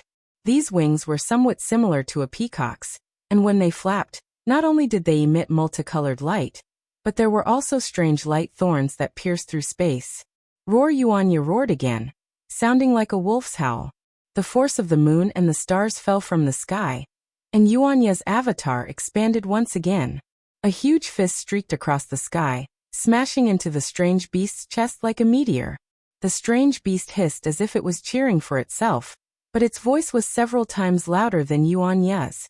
However, the strange beast's aura was not obvious, but as it flapped its wings, the light pierced into Yuanya's battle form. Not only did it produce specks of light, but it also formed thousands of tiny vortexes on the battle form, shattering the power of the stars and moon. Seeing that Yuanya's fist was about to land on it, the strange beast's eyes rolled back, and it leaped into the air. Its ape arms danced in the air, and a series of fist shadows appeared in the night sky. Boom, boom, boom! A series of explosions rang out, and shockwaves spread out in all directions. The Fortune Gate disciples who were on guard in the distance felt their bodies emitting a faint glow. Looking at the beast and man, the beast was tumbling in the air, but it quickly regained its balance with the help of its wings. Then it let out a roar and charged at Yuanya once more. On the other hand, Yuanya seemed to be at a disadvantage. The strange beast's movements were extremely fast, and it had already sent out several punches. The combined force of the punches sent Yuanya's body flying. Although Yuanya had regained his balance and even swept his legs horizontally, the strange beast's ape arms landed on Yuanya's legs again, and Yuanya fell to the ground. Then, the strange beast's hind legs stomped on the ground, and it flapped its wings as it soared above Yuanya. Both of its fists slammed down, and an oppressive force caused the air to crackle. The strange beast's crimson eyes flashed fiercely as it opened its mouth and spat out a several zhang-wide 7-colored light beam, aiming straight for Yuanya's heart. Wu Yuanya rolled on the ground, and his arms grabbed the nearest hill. With a loud roar, he pulled out the hill and swung it like a devil's hammer, hitting the seven-colored light beam in his hand. Boom! With a loud bang, the hill was shattered by the beam of light. The beam of light shot up into the sky, and its power dissipated. Meanwhile, the strange beast's fists landed on Yuanya's arms, and it caused his Dharma body to collapse a lot. Ao, seeing that it had taken advantage of the situation, the strange beast roared crazily, flapped its wings, and pounced forward again. Little devil spirit Xiaohua stood in the air and looked at the situation. He already knew where Yuanya's weakness was, so he ordered, "Has the devil spear been refined?" Big brother devil spirit Xiaohua hid in Xiaohua's bloodline and didn't appear. Now that he heard Xiaohua's call, he hurriedly replied, "Little brother has been swallowing the devil spirit of the devil array and hasn't had time to refine it. And suppress the demonic qi inside first and let Yuanya use it," Xiaohua instructed. This devil spirit Xiaohua hesitated. The devil spear is a devil weapon, and it's a devil weapon that can compete with the devil sword in the devil realm. Yuanya hasn't cultivated any devil arts, and this devil weapon might erode his mind. So what if he's a devil? Xiaohua smiled. Isn't the devil path one of the 3,000 great paths? Don't tell me you're not walking on the path to heaven? Haha, big brother. This is my big brother. Hearing this, devil spirit Xiaohua's whole body trembled, and he almost screamed madly in Xiaohua's bloodline. How can there be a path in this world? How can there be a devil? It's just a way of cultivation. The human race may cultivate Tao techniques, Buddhist techniques, or Confucian techniques. The devil race naturally has to cultivate devil arts. Devil arts are not wrong, but the devil race has flaws. If the human race can cultivate devil arts, they can also become a devil fruit and become a devil god. Whether the devil path is one of the 3,000 great paths, I haven't asserted. Xiaohua said indifferently, but this trip to the upper realm made I understand that everything in the world has its own path of cultivation. If my human race sees the human race as the spirit of the world, and limits cultivation to the scope of my knowledge, that's short-sighted. In the eyes of the devil race, the human race is also a devil race, and also a different race. Good. While speaking, devil spirit Xiaohua took out the dragon bone spear and said, "Big brother, let Yuanya make do with it first. When little brother has time, I'll refine it for him again." Xiaohua took the dragon bone spear and said, "Your devil hammer is useless. I'll lend you this for the time being." "Master." Hearing Xiaohua's voice, Yuanya was slightly startled, and his heart calmed down. Seeing a black lightning fall in front of him, he naturally reached out to catch it. When the devil's spear entered his hand, a scorching heat almost made him let go. When he clenched his teeth and caught it, the incomparably fierce consciousness of the bone spear poured into his mind like a tide. Yuanya turned pale with fright, and hurriedly wanted to throw away the bone spear. How could a human cultivator like him control the devil spear used by Devil Emperor Shao? At this moment, a green light flashed in front of Yuanya's eyes, and his mind became clear. His consciousness was protected by a layer of green light, as if he was ascending to immortality. No matter how much the remnant consciousness of the bone spear raged around him, it was unable to cause any harm to him. Yuanya knew that this was his master's help, so he didn't dare to be negligent. Holding the devil spear in his hand, he roared and pounced on the strange beast. Yuanya was born with a unique talent and could cultivate the Big Dipper God Fist. After Xiaohua fell into the heaven prison, he couldn't enter the space at will, so part of Yuanya's cultivation was taught by Green-Robe Xiaohua and Bonehone Xiaohua. Green-Robe Xiaohua had many cultivation methods. He taught Yuanya the Heavenly Laws Embodiment Technique and various body refining secret techniques, and Bonehone Xiaohua taught Yuanya the Heavenly Staff Technique. At this time, Yuanya held the devil's spear in his hand, like a tiger that had grown wings, and his spear technique was impenetrable. The originally declining situation was reversed in just a moment. The strange beast flapped its wings, and the rainbow-colored light condensed into the shape of a bird and fell from the sky. Yuanya's spirit was shaken, and the devil's spear swayed. Tens of thousands of spear shadows appeared in the air, and each spear shadow touched a rainbow-colored light and swallowed it whole. Ao, the strange beast was a little angry. It clenched its hands in the air, and then the earth shook violently. Two hills that were emitting a faint yellow light were easily pulled up from the ground by the strange beast. As the strange beast waved its arms, the hills smashed towards Yuanya. Good. Seeing this, Yuanya's green eyes widened and he shouted. He raised the bone spear with both hands and stabbed it into the air. On the bone spear, a black light flashed, and the dragon horn of the bone dragon produced a wave. The void several miles in front of the tip of the spear was distorted, and the hills were attracted by the wave and crashed into the bone spear. Puff, puff, boom! The bone spear pierced two hills in succession, and pierced them together. In just a moment, the power of lightning flashed around the bone dragon on the bone spear and blasted the two hills into powder. However, when Yuanya waved the bone spear again to look for the strange beast, there was only a rainbow-colored light in the distance.